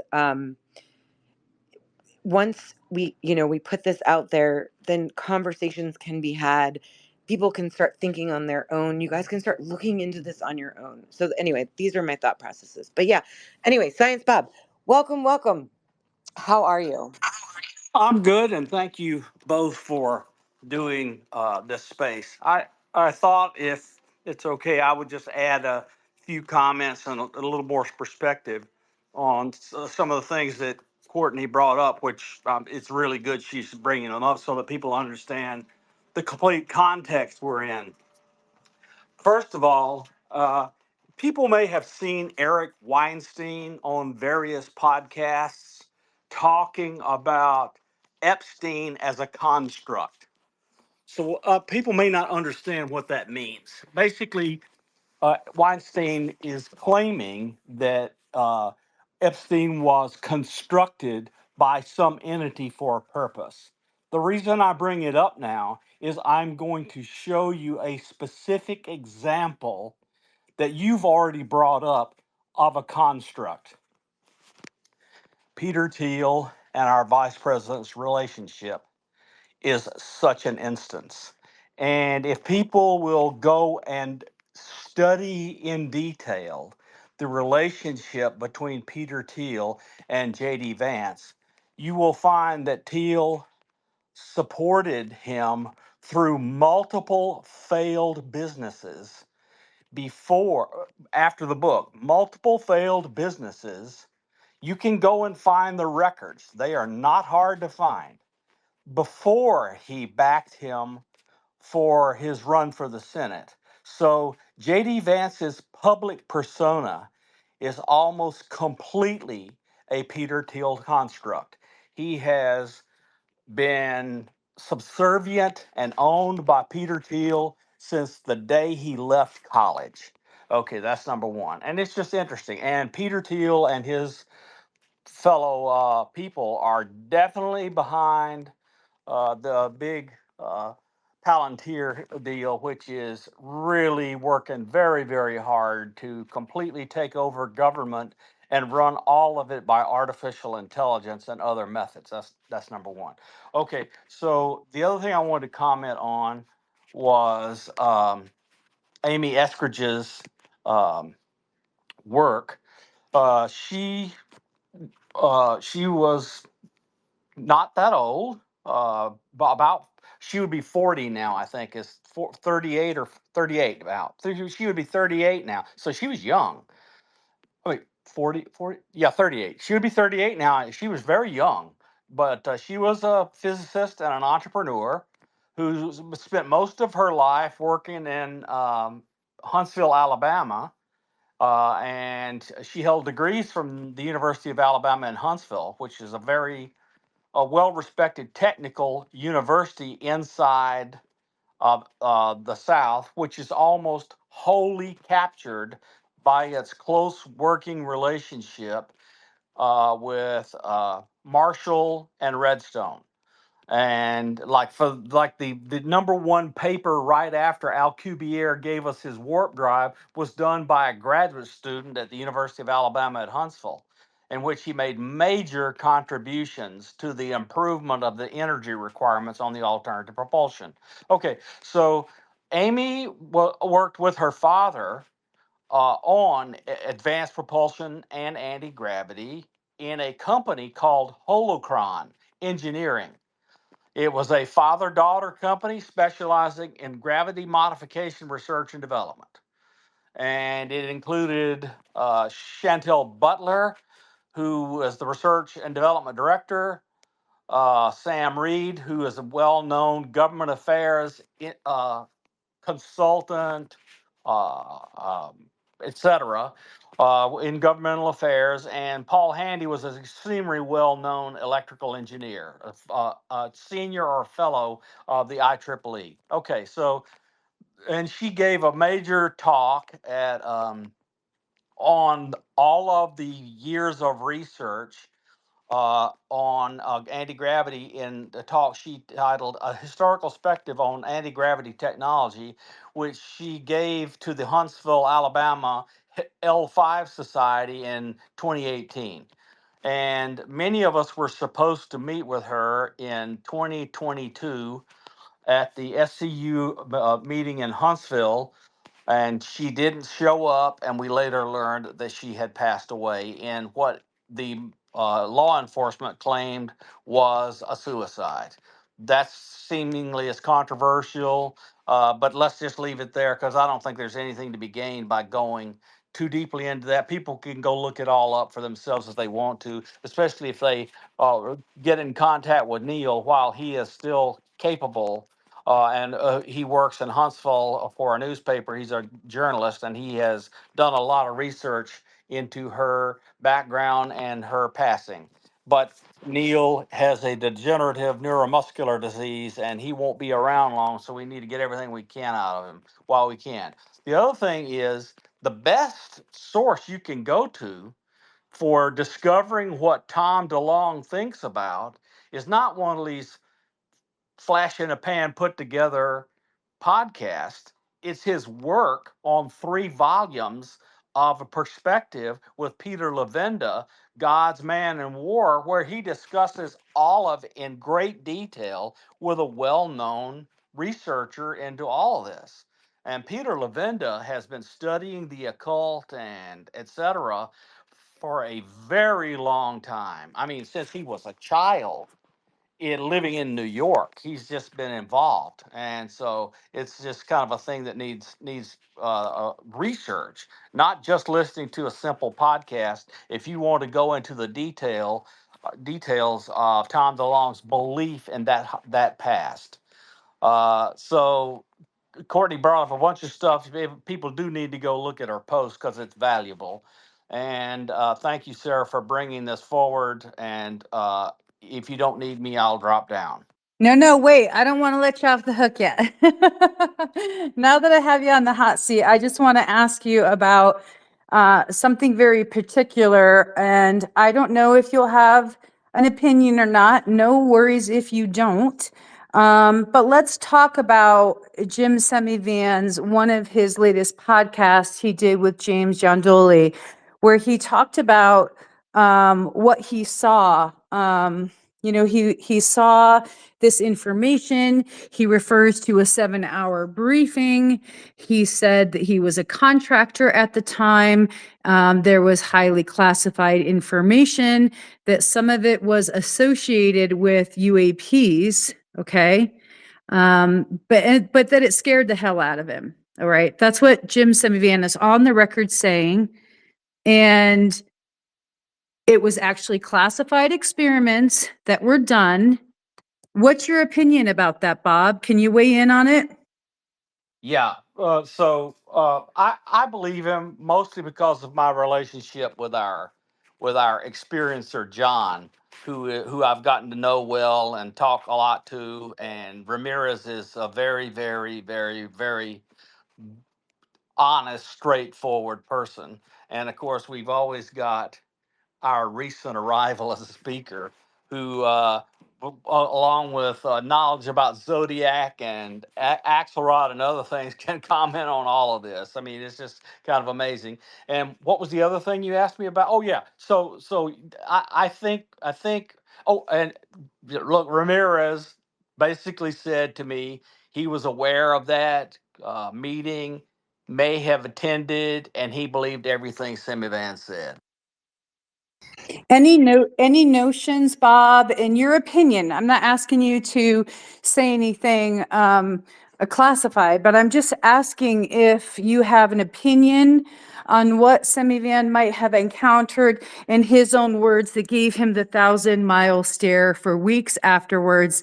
And his wife noticed it, and it was a holy cow moment for him. Any opinion, notions? Uh, well, in addition to his comments, uh, comments have been made to me in private by Chris Bledsoe, who got the information, I think, from Semivan, though that was not stated emphatically or put in writing. So I had heard all this stuff about Semivan from Chris Bledsoe, and people need to remember the relationship between Semivan and Bledsoe goes back a long way. And Tom DeLong and Elizondo and Semivan and others spent a lot of time with Bledsoe before Bledsoe became really well known. I mean, I have seen photos and put them in a presentation, Chris's first presentation to the world of Simivan, Elizondo, and DeLong sitting at Chris's picnic table in his backyard drinking coffee while they were having a conversation. And there is another CIA officer whose name I won't mention, even though he might be a member of a certain bird group, who threatened the Bledsoes, and Simivan and Elizondo stepped in to protect the Bledsoes and Bledsoe and his family. So I've heard about what Simivan said from multiple directions, though I have no firsthand knowledge of any of it. Any speculation on what might have been the underlying thing that scared the hell out of him? I don't. I don't know the details. Okay. Though I've heard him say in other interviews, the aspects of it that were most disturbing was the interaction between he and his wife, who were allowed consciousness and memory, and that the thing was deeply disturbing and so forth. I'll try to find that interview and send it to you, and that we can jointly put the link up if I find it. But I heard him talk about it in an interview well before the Ian Doley interview. Okay, well, I'll just bring people up to speed that haven't had a chance to put all that together or piece it together. There are some questions, just speculation, obviously, nothing confirmed, that, and I did a brief rundown, kind of the CIA and the Science and Technology Division and what they're responsible for and how they work with other agencies. But as a tie-in to this specific piece that Jim was made privy to, a couple people had speculated that it was Project Looking Glass, something close to it, time displacement, and guesses. And I do think that it goes back to Sarah's point about some of these programs that we know that have been talked about publicly now that have come out, like Marvel and Time, and what they're able to do with advanced technology now. And so those are some of the things that people have mentioned, not in any way substantiated. But what do you feel? One last question. What do you feel about that specific office in Science and Tech Division? Would they potentially be advanced, that far advanced? Because many people say that division is more advanced than DARPA in its breakthroughs. What's your guess? So DARPA and that office have different perspectives, though in the Venn diagram view of it, there is some overlap. So DARPA has a particular mission of doing advanced research and projects totally dedicated to DoD, and the Office of Science and Technology has a perspective which exists across the entirety of foreign policy, intelligence community, and so forth, and public acknowledgement of a thing people need to know when attempting to judge my remarks is former senior in the Office of Science and Technology was Ted Hume. And Ted Hume founded the Hume Center with an extremely large donation after Kinetic bought his company when he retired from the CIA. And Ted brought myself and brought me and Charles Clancy to Virginia Tech to run the institute and turn it into something major, which we accomplished in 8.5 years. And then both of us retired at 10 years and let others take over after it was up and running. It's now the largest funded research center at Virginia Tech. So it was successful. So in other words, and I have deep, long, and abiding contacts with people who are from the intelligence community and so forth. And that's easy to find by looking at the Hume Center Board of Advisors, the Hawkeye 360 Board of Advisors, and one of the most interesting to me of all, that I met of all time was getting to know and befriend Tish Long, who was the first female director of a three-letter entity at NGA. And she was on the board of, she was chairman of the board for the Hume Center and then on the board of advisors for Hawkeye 360. So though we don't work together at all anymore, our lives have crossed multiple times, and I admire her achievements and the things she did for the Hume Center and for Hawkeye 360. So anything else? Yeah, I'm sorry. I swear to God, this is the last one, but is there any way that you would, confirm? You can say confirm, deny, no comment, once again, no worries. But I had been told that Amy was at the Hume Center. I deny that. Okay. Thanks for clarifying. Courtney, I'd also like to just welcome Richard Dell to the stage. Richard, I brought you up a couple of times. Excited to have you here. You did a space on Tuesday night with Missile Man. It was one of the most mind-blowing spaces I've ever listened to, and I'm excited to listen to it again. How are you? Any day above ground is a good day. So I am well. And thank you for holding this space. It's been wonderful. I actually I had a comment about the old gods that I want to come back to. First, I want to do an anecdote on DARPA, a personal anecdote. There was a gentleman at DARPA, and if you know how DARPA works, typically, or how it used to work, typically a bunch of fellows, a bunch of stars will say, something's not working here. Let's send in a Bubba, whether it's the Air Force or the Navy or what have you. And they send in a Bubba who's there for just a couple of years, and he shakes stuff up and gets things running right again.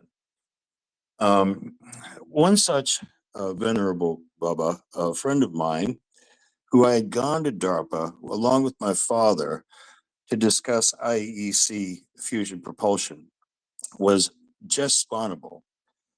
And Jess initially was extremely skeptical of George's work. And in fact, started to do, it bothered him so much that he started to do research.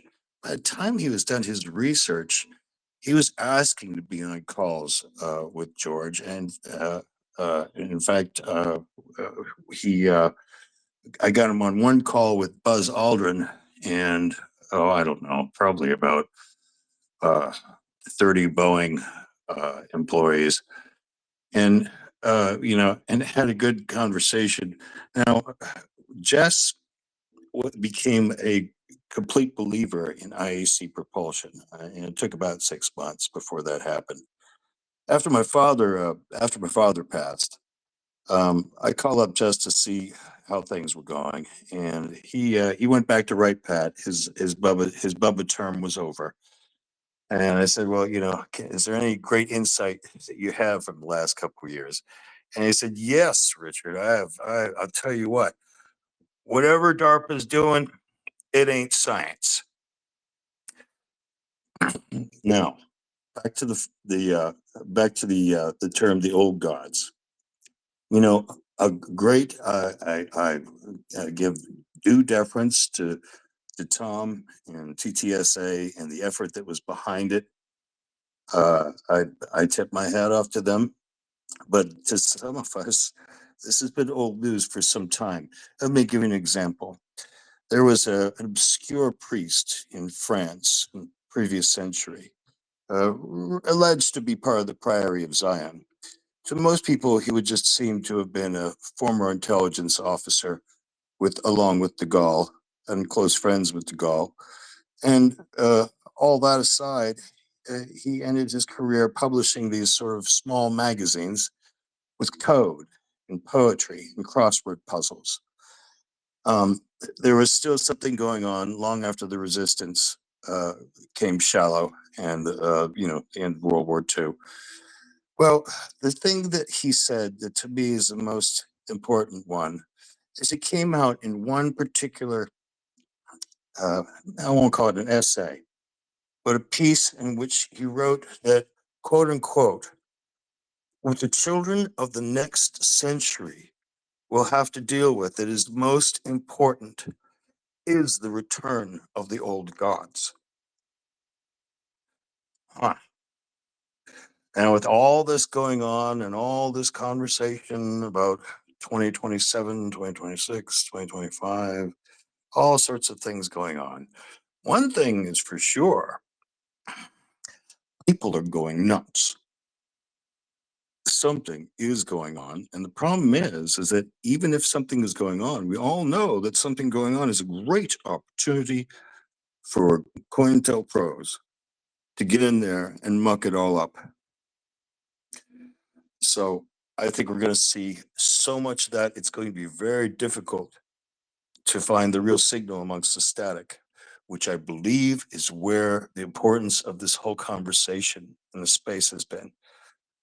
Let's talk to the experiencers.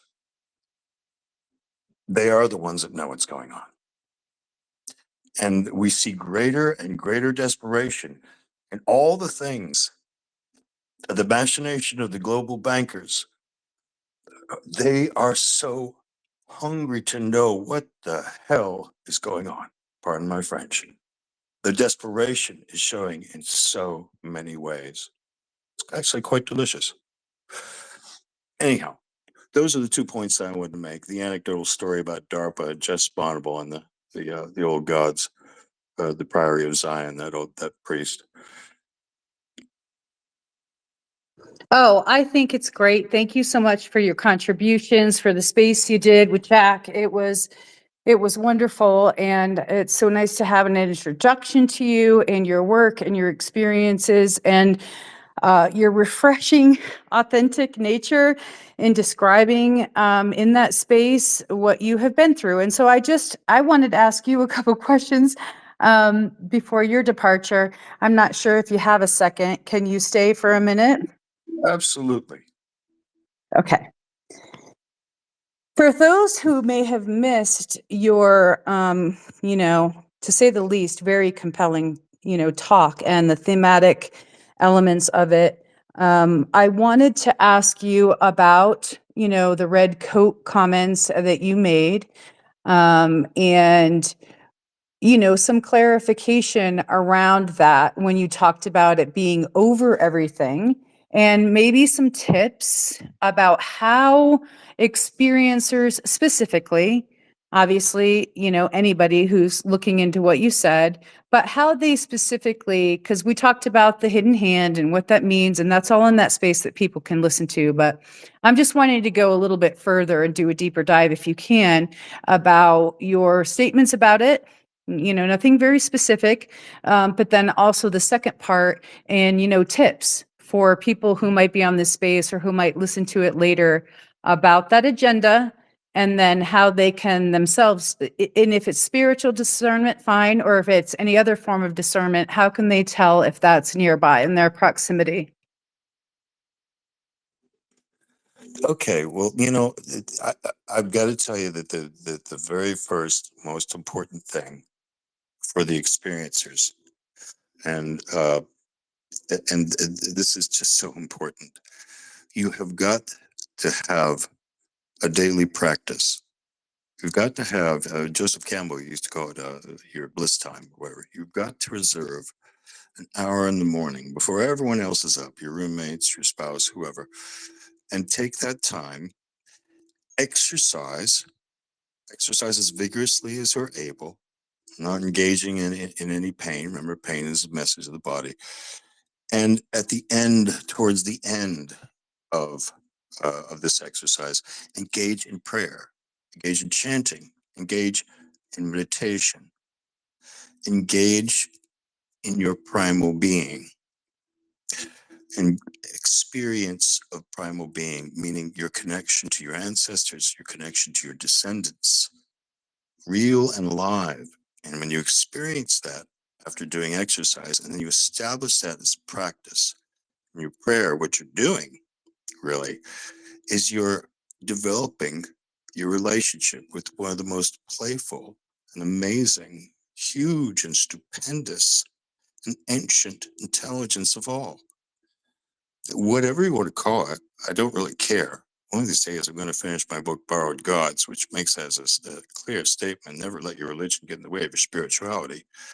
Engage in the daily practice, no matter what it is. Buddhist, uh, heathen, I won't say pagan, because that would refer to it being unenlightened. Um, Christian, Muslim, Jew, it really doesn't matter. What matters is you develop your relationship with the Creator every morning. Talk to Creator. Develop your relationship before you get old. It'll be too late.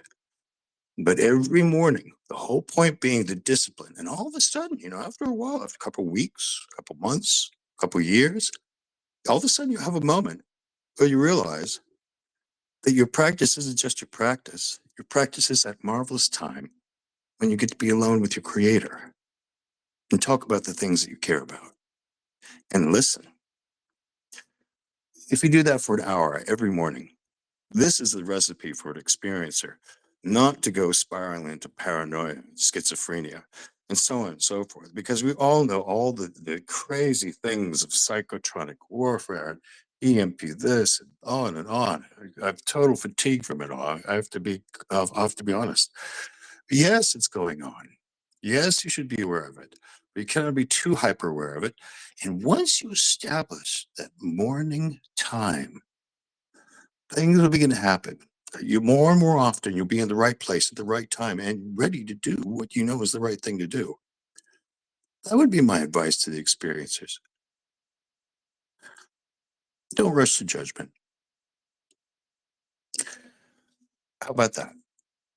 What was the It's other thing? it's perfect. I wanted to ask you about the red coat. That was the other, and what? Red coat? You mean the red shield? Right, the red shield. My bad. Or Red shield. shield. Thank Or you. shield. Mm-hmm. Yes, the red shield. Yeah, I think that's a significant thing that, I mean, to me, the most profound thing was, I told you that time I was with John Peterson, and he wanted to talk more about the red shield. And I just finally, at some point, I felt like he's really not getting it. He's a very bright, if not brilliant man, and he's not getting it. As the red shield, John, the red shield are the Rothschilds. Don't you get it? My God, man. I didn't say this, but again, de facto DNI for Carter and for Clinton and Reagan, and he doesn't understand that. That's the simple fact of who's on the top of the 13 top bloodlines and the banking families and the international community. How can he not be aware of that? And his instantaneous and emotional knee-jerk response, which was uncharacteristic, he typically was quite a master of his thalamic pause. But his visceral response of that can't be.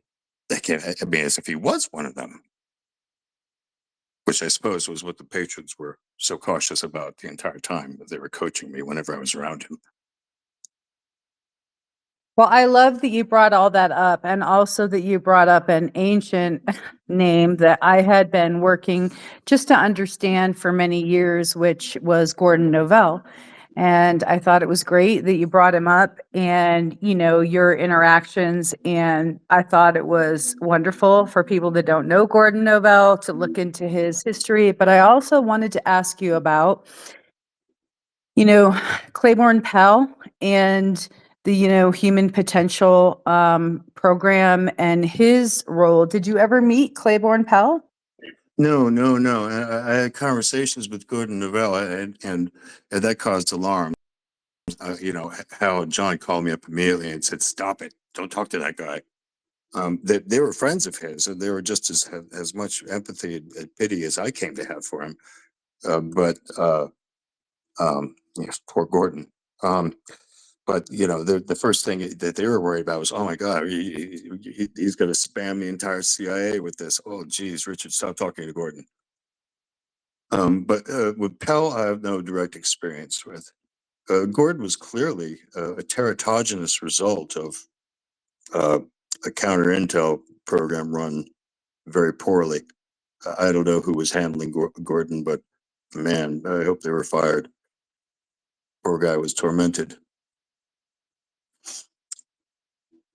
Well, But thank tell me you. more about Thank you. Pell. Thank you for coming up and your contributions. Richard, could I ask you a question before you pop out?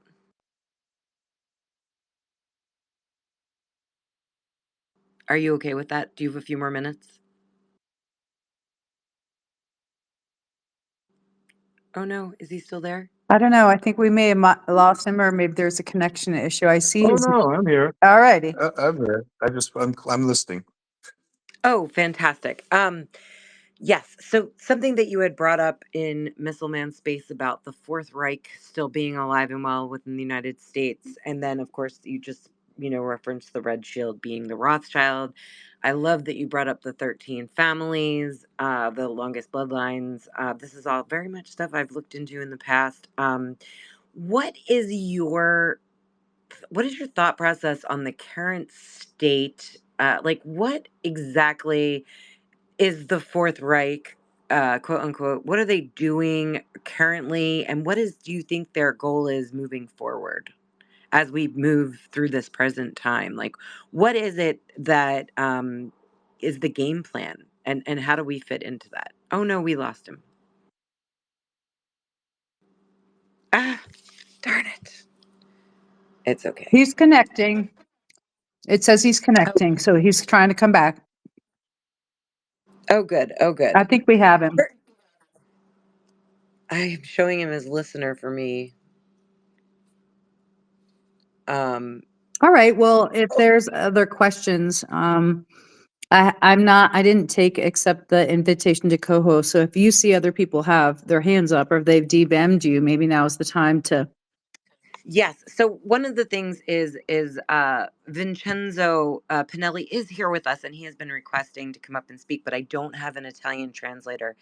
Dan is in the space, but he's actually busy and just listening, so he's unable to come up. If there's anyone that can translate Italian and would love to pop up here, please let me know.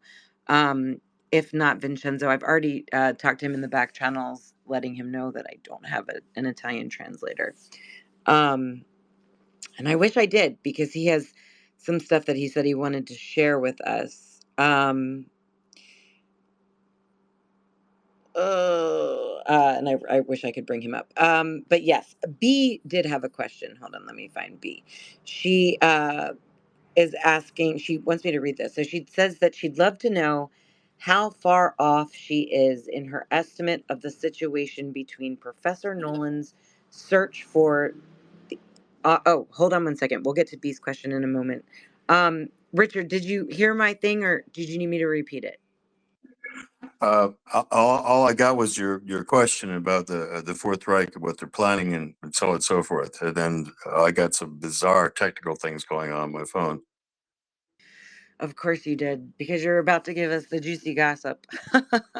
Yeah, this is the juiciest gossip I got, and it's probably the Oh, most important thing. I mean, it's the whole reason to taking the risks that I have, right, to speaking to publishing.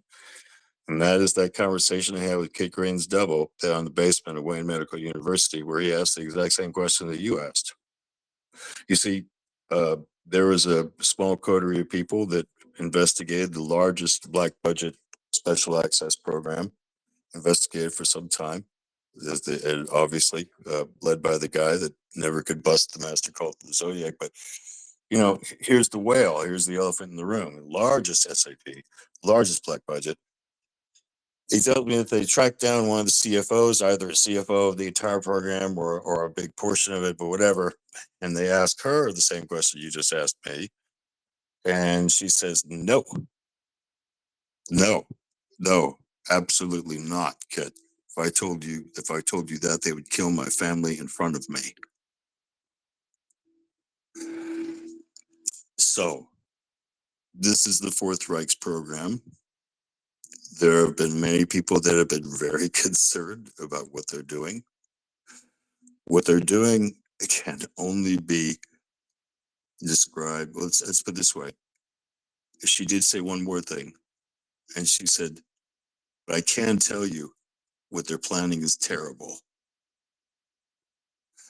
I would actually encourage many of your listeners, those that are interested in RVing, go have a look for yourself. Go have a look for yourself.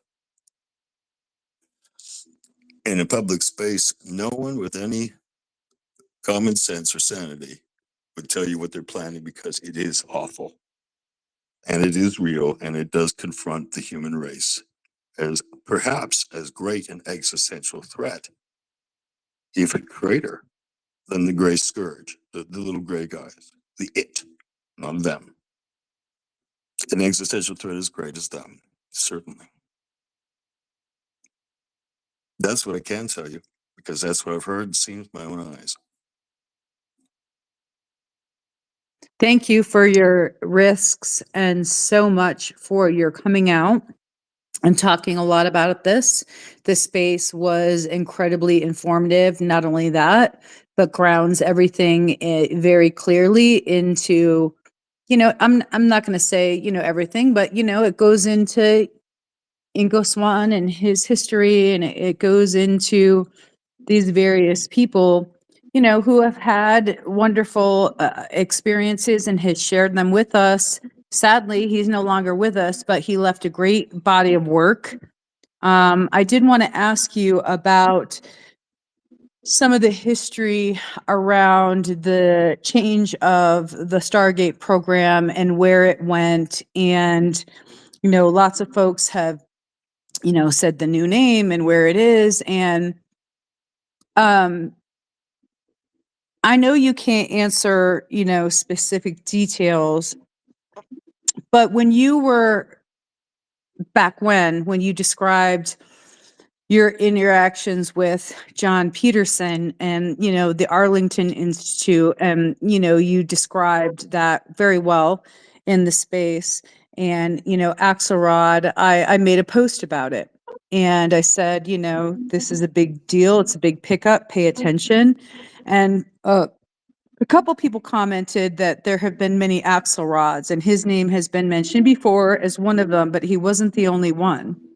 So I'd heard that before, that there were other potential Axelrod characters in Ingo's life.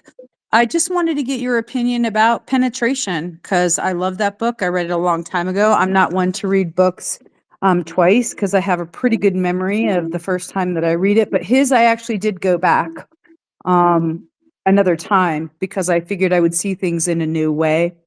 What do you think about his work in Penetration? Because there's been a lot of things said about what he did say, and things like how he said it, or what he was trying to put into the record for posterity.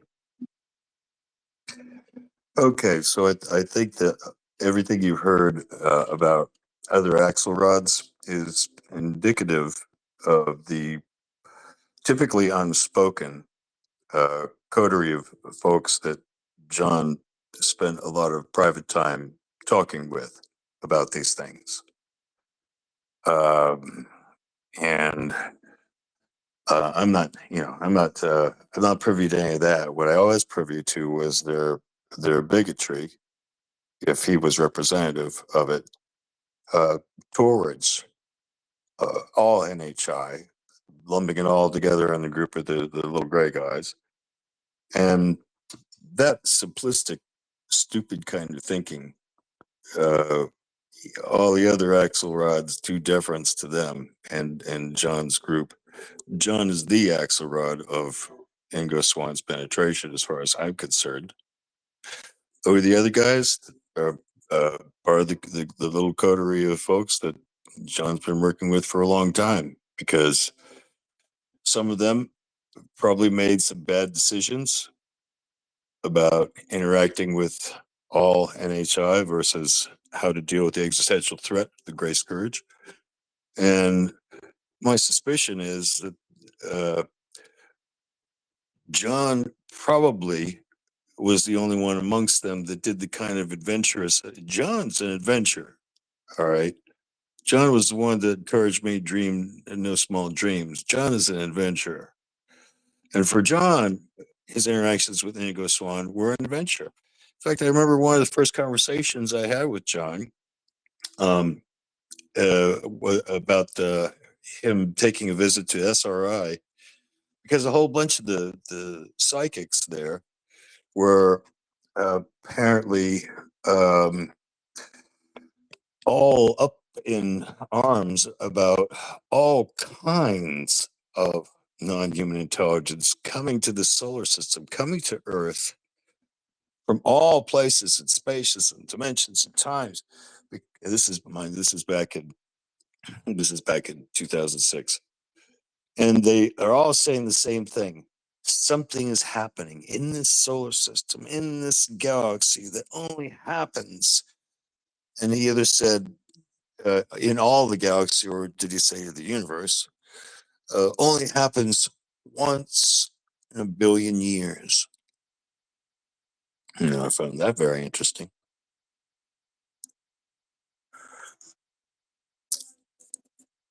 So, really quick, I wanted to let everyone know I put up in the nest above us the link to Missile Man Space with Richard from Tuesday night. He did eventually get that recording, so you can find it there. And then, Richard, I have a question from the audience, and they're asking if you can get back to when we were talking about the Fourth Reich and what they're planning. I'm assuming I'm taking us back. I'm quote unquoting the Fourth Reich. I don't know if that's exactly true, but what are they planning, and who is they? So there are a few things that Amy Askridge got right, and she did get right that there has continued to be a legacy. That legacy has been passed on from the Operation Paperclip families, and that legacy, Fourth Reich, the plans were being made in the days of Tesla, and things have worked out very well for them. You can only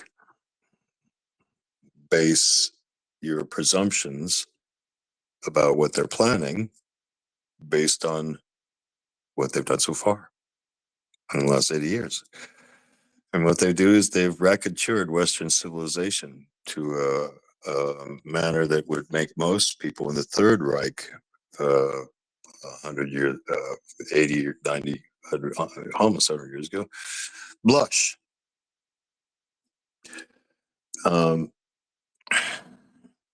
And one thing's for certain,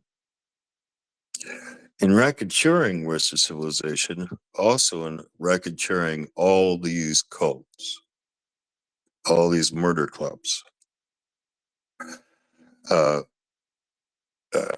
calling upon the relationships with the cults either they racketeer or have liaisons with.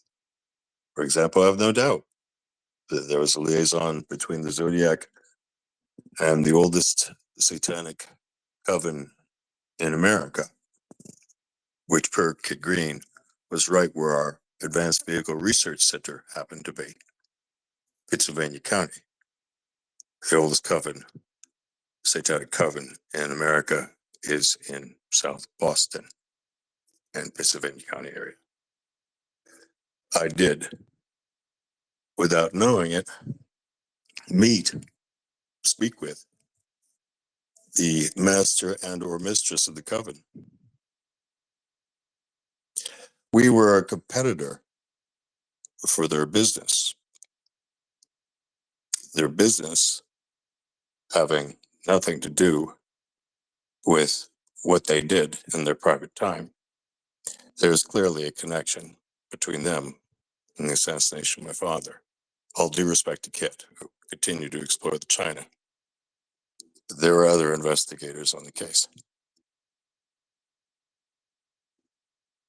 Whatever the Fourth Reich is planning, it's horrible. You go ahead and base whatever presumptions or assumptions you're going to make on what the Third Reich did. And remember that the Fourth Reich already learned the lessons of the Third Reich. You don't do anything in public. And you commit yourself to the war of ideas. And you continue to control the flow of energy and currency. So, wherever the Zodiac's planning, it's awful. Question answered. Thank you. I very much appreciate that. Courtney, did you have anything else before we go to picks? No, I thought that was an incredible, incredible rundown. Thank you once again, Richard. I appreciate it. I appreciate your time. You are very welcome, Courtney. It's my pleasure to warn the other rabbits in the warren. So, God be with you. I I absolutely appreciate picks. Hold on one second. Your time, Richard. This is something that I've been digging into most recently, and it is mind blowing to know that the Operation Paperclip is one of the most significant pieces of our history, and we were not taught it in school, obviously for reasons that are extremely obvious. But I encourage everybody in this space that is listening. I just encourage you, find a YouTube show if that's what you do. Get a book on it, research it, learn for yourself. Don't take anyone's thoughts and processes and opinions. Don't say, oh, now I think this. No, do it for yourself. Teach yourself, because it's the only way that we're going to be able to move forward together. And then my thought process is, when you said, they learned from their mistakes from the Third Reich, and it's just a blatant to see what's going on right now with the new concentration camp, and I'm going to call it that, in Florida. What is it, Gator Alley or whatever it is, and what they're literally doing in DC right now and across America. There's very, very, it's very reminiscent of 1933 Germany. Did you have a thought on that, Richard? Only that soon there will be no need for the veil that conceals the Fourth Reich from us. And they know that. And they wait for that time. And until Now, that time, the murderers of the Zodiac Master cult will remain in power. I could go on for. I'm gonna let you go, and then I'll circle back. Go ahead, Pix. Thank you, too. Thanks, Sarah. Hey, Courtney. What a nice surprise to see everybody. And Richard, oh my God, I love having you in spaces. I got two quick questions, and Cheers. it's kind of picking up on what you've been talking about, and I think where Sarah's mind is of late. I've been going really deep on the Forrestal murder, and I've been trying to ask myself who had the juice and the motive to off Forrestal, because I do think he was killed. And what I'm coming to believe is there may be a connection directly, i.e., through Alan Dulles, to both that murder and Kennedy. But on Forrestal alone, two things I'm curious about. A, if you had any insider information about who actually was behind Forrestal's death. And the second thing that's related to that, and the second part is also related to what just Sarah just said. Dulles, first of all, was in charge of scrubbing every one of the Project Paperclip people that came in. And Truman had given explicit instructions that no, absolutely no active Nazi personnel were to be admitted. And they brought in, thousands that had been scrubbed by Dulles. Secondly, after the Second World War, the theories of Yamashita's goals, supposedly billions in bullion and diamonds and all sorts of things were supposedly secreted all over the Philippines. And Lansdale was, very tight with Dulles. And I have a feeling that they discovered something. So my question is, as far as Forrestal being killed, my working hypothesis right now is that Forrestal may have stumbled across either one of those or both of those realities, and it was causing him, to be a problem on top of the fact that I think he was very stressed out by the whole, workload that he'd undertaken and what he'd been exposed to. I think he got over that before he was killed, but maybe not. Anyway, do you know anything about Forrestal's death? And the second question will be very short. I'll just say this: Forrestal's usage to the Fourth Reich was complete, and they racketeered him to his death, and he was tormented, and they made good usage of the things that tormented his mind. So your indication is that there is a Nazi connection to his death? Oh, of course, the CIA has been the playground, by design. Right. History will eventually realize who George H.W. Bush really was. Eventually, history will realize who Dulles was. They will see him for the profound Pedrion treachery to his own species. He will be seen in the most dim of lights, unless the Fourth Reich fulfills all its plans, and history will be rewritten to the liking of the victors, which is what they bank on. And for now, ultra secrecy is useful. But again, Forrestal, the closer you look, there was something about him that fascinated me, like his case. Clearly, fascinating manner of torture without ever laying a hand on him. Just utterly destroyed his mind. Interesting. Thank you very much. Second question, real quickly. Are you familiar with Charles McNeil's testimony? I'm not saying yes or no about Charles, but what he has put forward is that MJ12 has become so powerful that it actually has a seat at the intergalactic table, and it has created a capability beyond anybody's imagination, and that they're going to engineer a false flag attack that essentially will seal their control over the planet. That seems kind of reminiscent of what you're getting at. Was that a correct statement?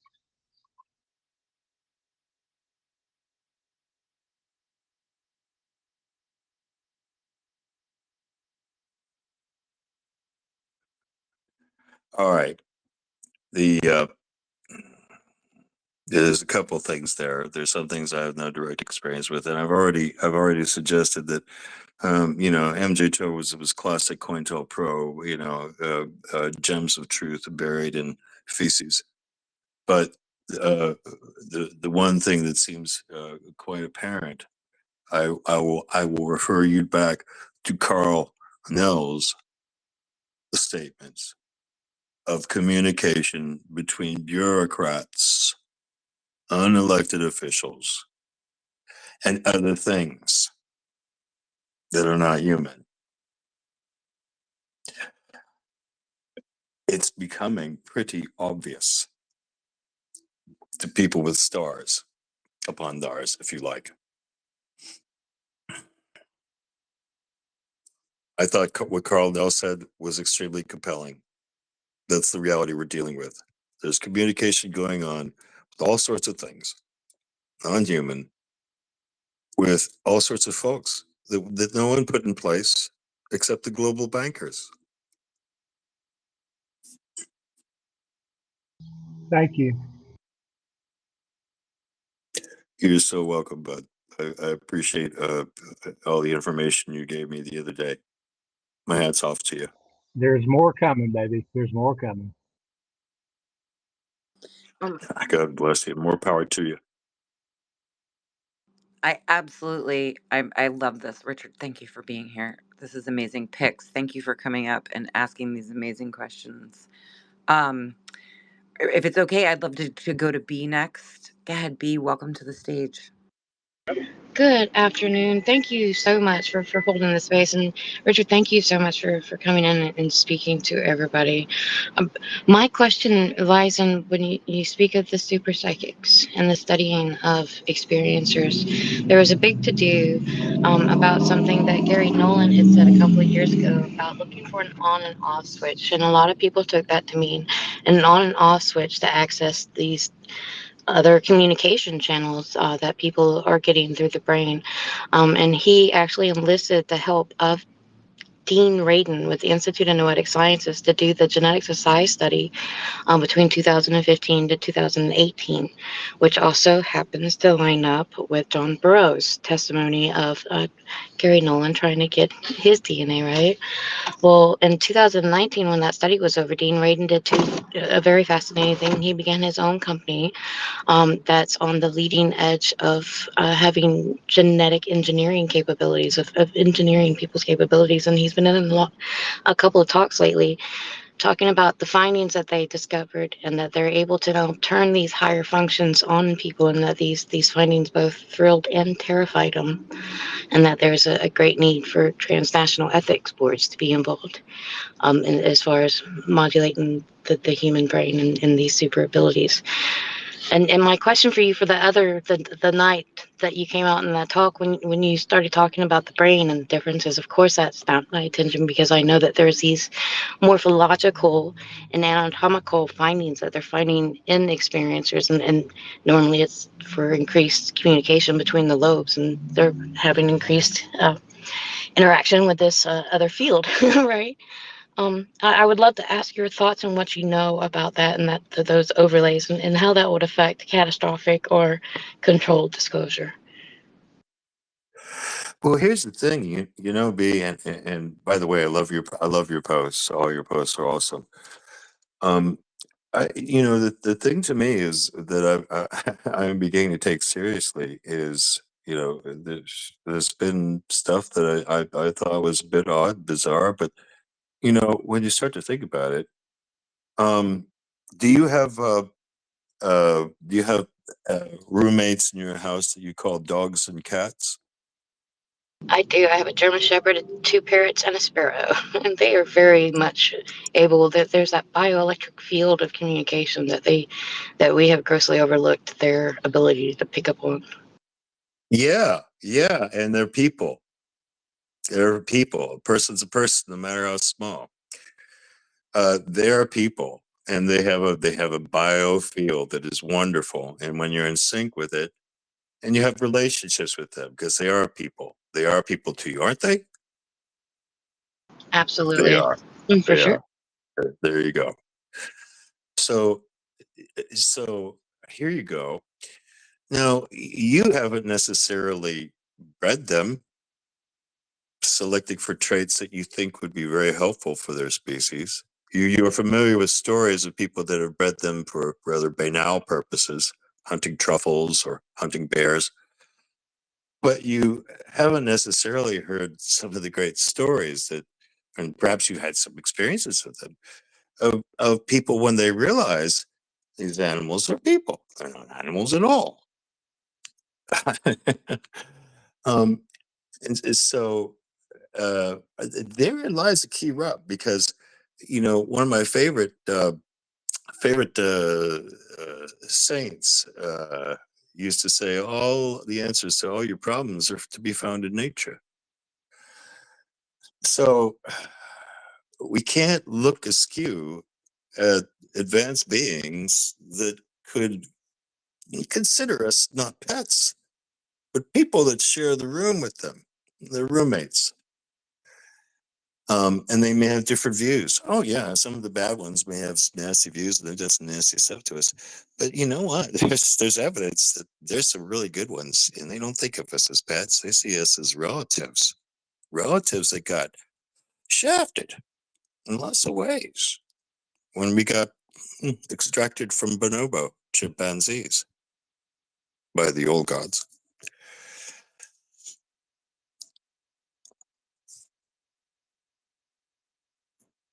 That's what I think about all that. Thank you for asking, B. 10-4. Hear you on that, good sir. Thank you. May you be yourself. It's a great space. Thank you so much for answering. And ladies, take it from here. And thank you. Awesome job as always. Thank you, B. I'm going to bring Jay just up, but I have a quick question for you, Richard. Before we go to Jay just, my question for you is, knowing this now, we've dropped this information.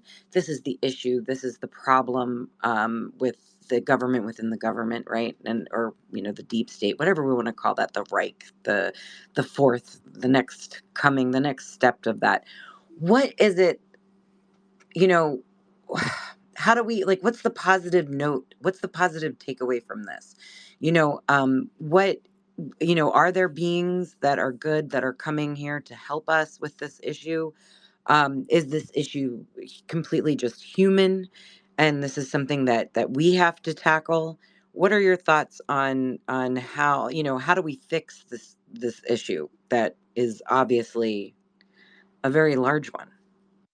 Well, I think the beautiful thing is, these guys just didn't pop in and talk doom and gloom. Yeah, they popped in with a plan, because I really don't like whiners and I don't like people pointing out a problem unless they've got a solution. Well, these guys came with a solution. I think the really good news, the exciting part, the part that brings me joy, um, is that there seems to be growing corpus of evidence that we have a very, very special role to play uh, in a larger order out there. And that, what was that movie Arrival with the translator that had the prescience, and she translated the alien language. I think someone slipped that in. I think that was the kind of same stuff as the Air Force funding 2001. Someone was trying to slip in there an important part. We are very special. In the Native American tradition, we're known as creatures that have all the other creatures in us. Great medicine animals because of that. Well, apparently, because of that, there is some kind of five-pointed perfection of destiny out there when eventually, if and when we sublimate the Fourth Reich. Now, the good news there is that there's still a possibility that someone could have big ovaries or big balls and come forth and create real whistleblower protection, real witness protection, okay, that will really protect the witness. And then stop hunting rabbits. Madame Luna, stop hunting rabbits. Go after the mammoth. Go after John Peterson. But give him real protection, or else he'll be useless. Because John knows where all the receipts are. And all these other people she's playing with, rabbits, rabbits, rabbits, rabbits. The good news is that someone could come in with as big ovaries as hers and get some real whistleblowing protection, get some real protection for him and his family, and let him talk. Let him tell what he's seen. Let him get it off his chest. Because he knows a lot, an awful lot. These other guys, they just know what they're told. That's some of what they've seen. So there's the real hope for me. There's a great destiny out there if we could just kick the Fourth Reich's ass and hang everyone in the Zodiac. Hell yes. Thank you for that. Thank you for that. I love the positive side. I love an upside. I love that you're, speaking truth to power, Richard. Amen. Thank you, brother. Okay. That's just my Cheers. comments. Very happy to hear that. Cheers. Bless you, I'm Courtney. very happy to hear that too. I want to know that there's the good people, and that they're out there, and they're gonna, like, that we're not just sitting here flailing around hoping for the best. This is, it's just, that makes me feel, thank you very much. That makes me feel good. I hope Luna is listening, even though I know she's not, but maybe somebody that is listening can whisper in her ear to get Peterson in there. Get the real whistleblowers, the real protections. That's what they need. They're scared. They're scared. And there's so many of them that aren't even coming forward. And then, yeah, let's hang it all. Hey, look, don't underestimate the power of a Twitter space to get the word out, because in the last hearings, they, especially the last one, they asked a lot of questions. They had done their due diligence. They asked specific things. So we know they listen. Yeah. So don't underestimate the power of an X space being able to go right to the heart and center of somebody's kitchen table talk and maybe get into into a wider distribution. So I'll leave it at that. Thank you, Courtney. You're right. You're right. You're right. You're right. Positive thinking. We're moving forward. We've got this. There are so many great minds in this community, honestly, and I'm speaking to everyone that's listening. I know it. I absolutely know it. And I know that one of them is up here. Jay, I'd love to throw go ahead, please. Hi guys, thanks. I missed a lot of it because I had an emergency, but I'm just wondering, Jack, first of all, you know, regarding getting witnesses up, who would be your witnesses besides Peterson? Well, here's the thing. Peterson stopped, at the top of the game, not just his game, but the game. He's the one that needs the greatest of protection. But the other people, the people that, let's put it this way, if they're ready, truly ready to talk, Hal and Kit are blood brothers, but they're very different people. When I met with Hal, I met with Hal. When I met with Kit, I met with a body double for good reason. Any man that tried to bust the master cult, boy. Well, let's put it this way. I heard from Dr. David Martin once that Kit gets a Christmas card every year from an unknown anonymous source that says, "Isn't it great to be alive?" Okay. So, realistically, same deal with John. I wouldn't want to foist this on anything or anyone without proper protection. And it ain't there. So, add to the list. Hal would love to talk. Boy, Hal would love to talk. Oh, absolutely. Boy, would Hal love to talk. And there's others too like him. You said earlier, I think you said, Sarah, that, nice when there's hope. Well, boy, there's an awful lot of hope and a lot of things that, I wish I could talk about right now. But, the things that have nothing to do with this disclosure and trying to get old men to have bravery in front of an army of assassins on one side and an army of lawyers on the other, which is where they are. My heart goes out to them. But yeah, to answer your question, Howard, Kit, and John would provide a complete picture. If there was a way to protect them all, they could probably provide everything that would be necessary for someone to forensically reconstruct, you know, the core secrets, as they're called. So So you talked about like different families being involved, but what about like the actual gatekeepers? Do you know anything about that? Like you talked about Third Reich, Fourth Reich. Are you talking about actual Nazis? we are talking about the grandchildren of National Socialists in Germany. We are talking about their grandchildren. We're talking about the ones that are carrying on the legacy that was provided to them by the Third Reich, which back in the 1920s was actually quite active. In the 1930s, in Tesla's time, there's quite a connection there to Tesla. It's worth exploring to understand just how aggressive these guys were. They were on their game. Okay, in the early 1930s, they were on their game. Before they were even laying out the Third Reich, there was already a Fourth Reich clearly in place.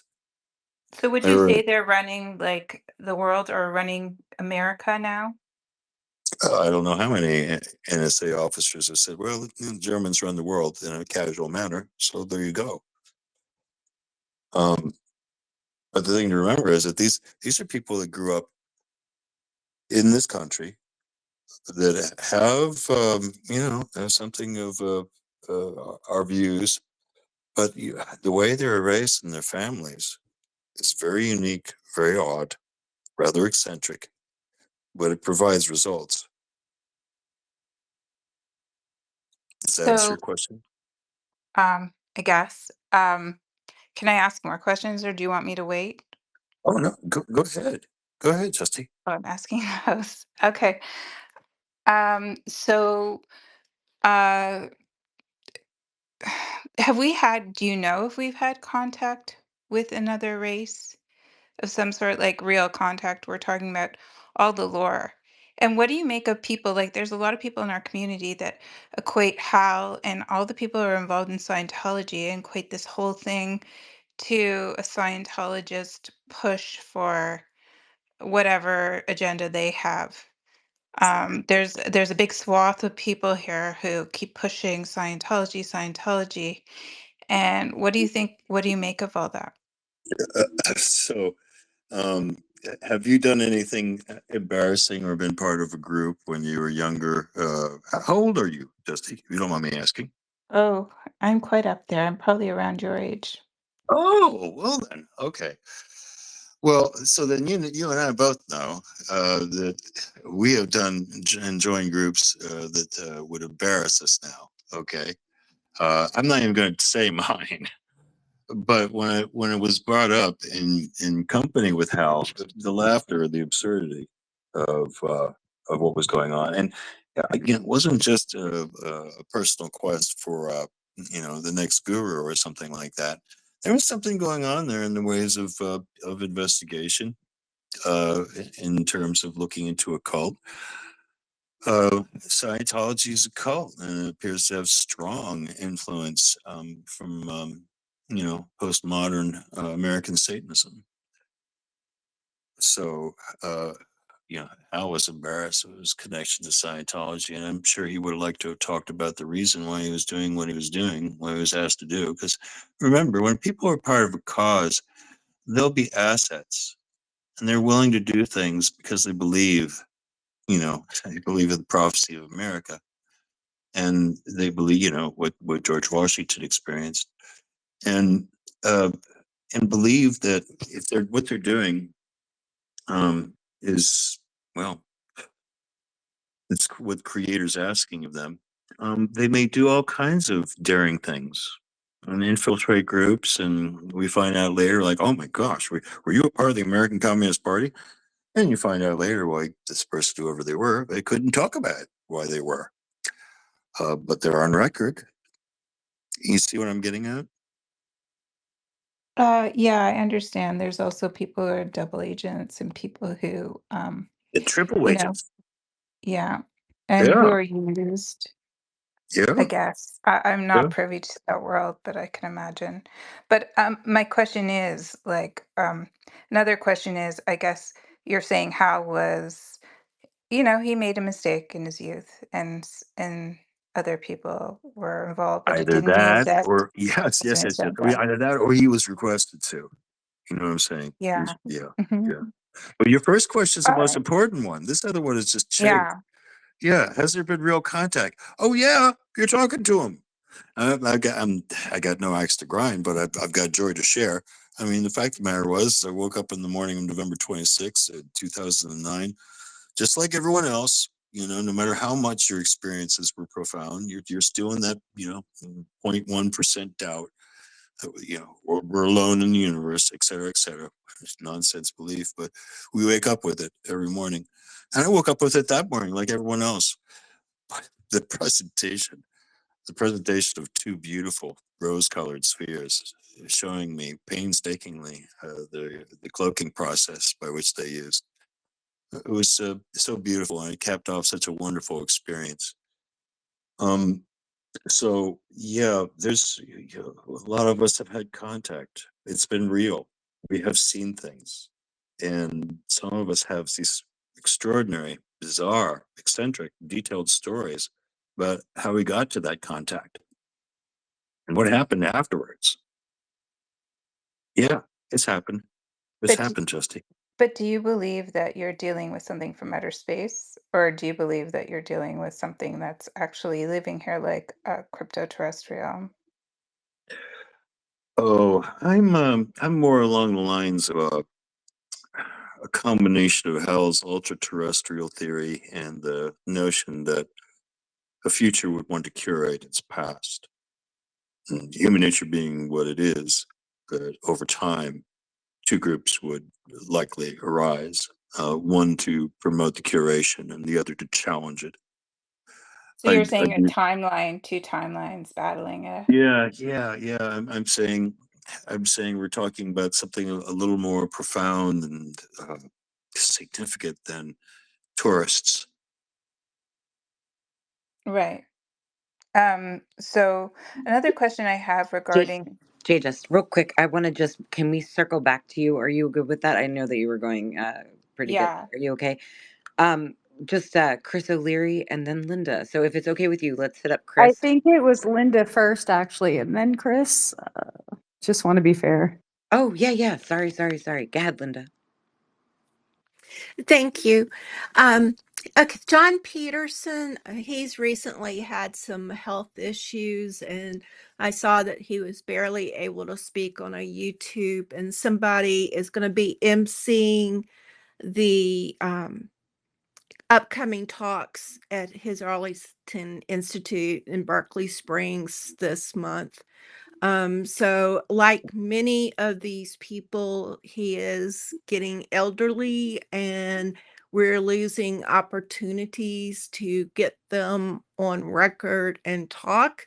In the past, I have met him when I attended Dr. Hal Puthoff's talk there in 2020. I talked to John, and I have tried to interview him since, but he knows the questions I want to ask him, and he said no. So, it's going to be hard to get him on record if Congress doesn't do it. So that's going to be an issue there. So anyway, and I posted something else today about him that I had come across again. It's an article about him. So anyway, Thank you for letting me know, Linda. I'm very sorry to hear about his health. Very sorry indeed, and not just for him, but for us. sure. Uh, Yeah, if anybody has a chance to go up there sometime to some of his talks, some of them, I mean, it's a distance for me, and especially now that we've moved, but it is an interesting um, location and some of the talks they have up there. absolutely, absolutely. Well, I hope the best for John, and I also hope that he has a moment like we all will have on our deathbed where we need to say what we need to say. John has a family like all of us, and who doesn't want to protect their family? Um, so I deal with survivor's guilt every day. Even though there are several times I saved my father's life, I still I couldn't stop the Zodiac. They were 10 steps ahead of us. So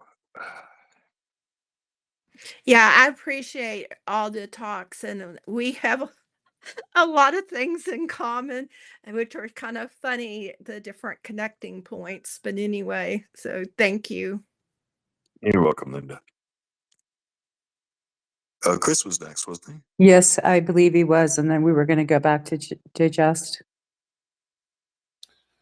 Hi, thanks, Sarah, Courtney, for letting me come up and speak. I can add a lot to a conversation on alien contact. I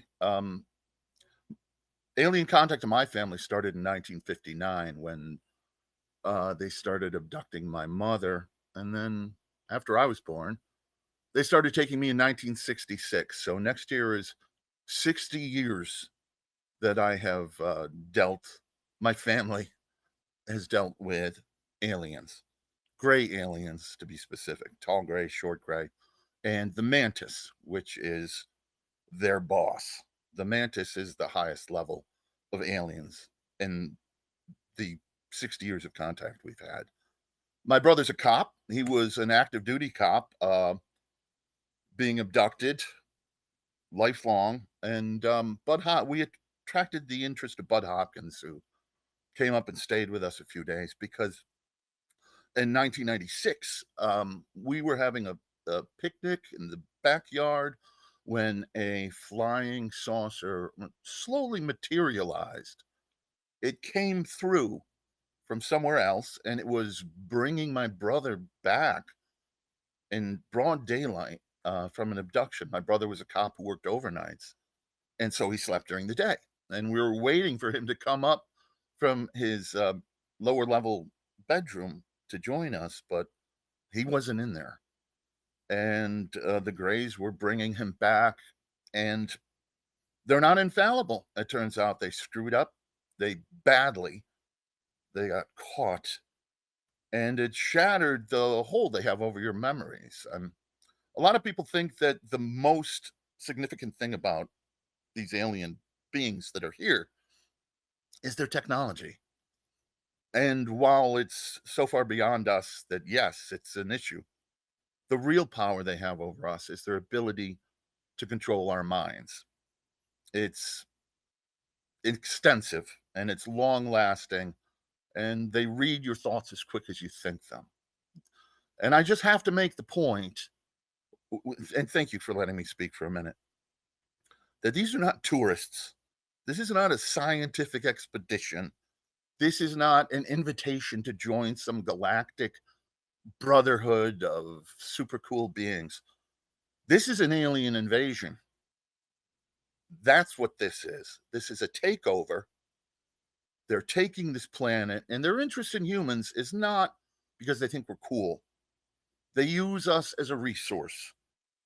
They use us to create hybrids.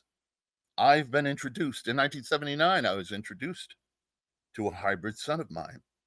And the hybrids now are at a stage where they're indistinguishable from humans, but they're still all alien. The hive mind, the telepathy, the mind control. They will replace us. They're putting them in society. They look normal, but they can control you. And I'm just blowing the, nobody likes the sound of an alarm clock, but it's good to be awake about these things. I bristle and cringe every time I hear that they're, friendly tourists. They're just here to check us out, and they're us from the future, and all these fanciful nonsense. These are beings that are more advanced than us, their minds, their technology. And this is a planetary acquisition. They're increasing their territory. They're taking our world. They are Columbus, and we are the tribes of North America. And just thank you for letting me join in there, because I really didn't hear any of that going on. I came in because the room says catastrophic disclosure.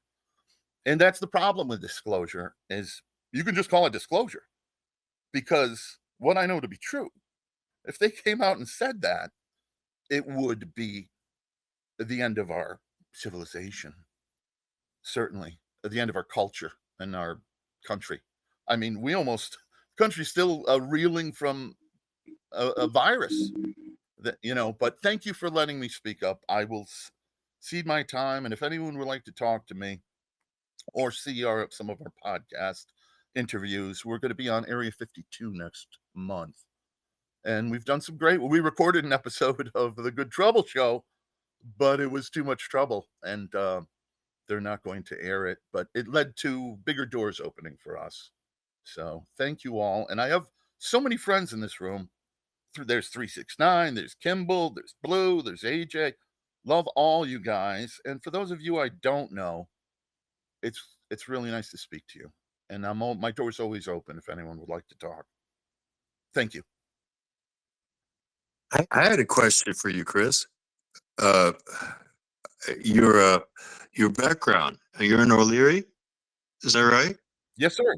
Yeah. Ah, Yeah. Are you familiar with the DIA study that was done on abductees and contactees? Mostly they're looking at abductees. The DIA study that was done had a fascinating result. The preponderance, something like I think it was 80% or higher of the abductees were of Irish and Irish Cherokee extract. You have any Cherokee in your background? Well, I don't actually, and I am well aware of that. But the interesting thing in our family is that my dad is 100% Irish. My mother is half Irish and half Italian, and it's my mother that they wanted. They took her when she was 12 years old. The only way we know about it, our grandparents always told us about it.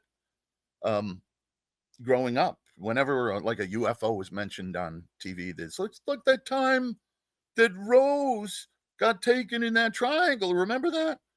So we grew up hearing that and didn't give it much thought because they're really good at controlling your mind. But so in our family, it's really my mom. She had whatever they were looking for, and then of course when we were born, they started taking us, and it's generational like that. It's a good way, easy way for them to quadruple their abductee base, you know. But my mom is half Irish, so but sometimes they'd leave my dad just sitting at sleeping. Like, are we taking my dad? No, no, no. We're leaving him right here. Well, what if he wakes up? He won't. But that's Right. interesting. Your name is Jacques? You can call me Richard. Richard, nice to meet you, sir. Good to meet you, Chris. Good to meet you. Thank you for sharing your story. Most people suffer from the stigma that this sort of thing places. What's interesting, you remind me of the prospect that there's a genetic war going on. That we know that both sides hate each other. The Greys have their enemies, and well, let me ask you this, see, because you have something on me. Sure. I've never had an abduction experience, but let me tell you this, actually, let me ask you this. In all of your experiences, in your abductions, did you feel anything beyond the typical, the typical experience that someone abducted has, other than the fear and I mean, serious trauma? But what else did you feel? What was more subtle going on? I mean, in other words, your mom, they kept taking her, right? Or they took Oh, her once, maybe once is enough. Who knows? Did she have oh, more oh than? no, Do you think no. she could have been abducted more than once? Oh, we have been taken all as a family on occasions.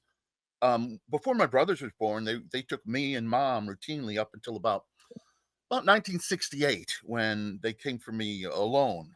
And I'm like, aren't we going to get mom? They're like, no, we don't need her, just you.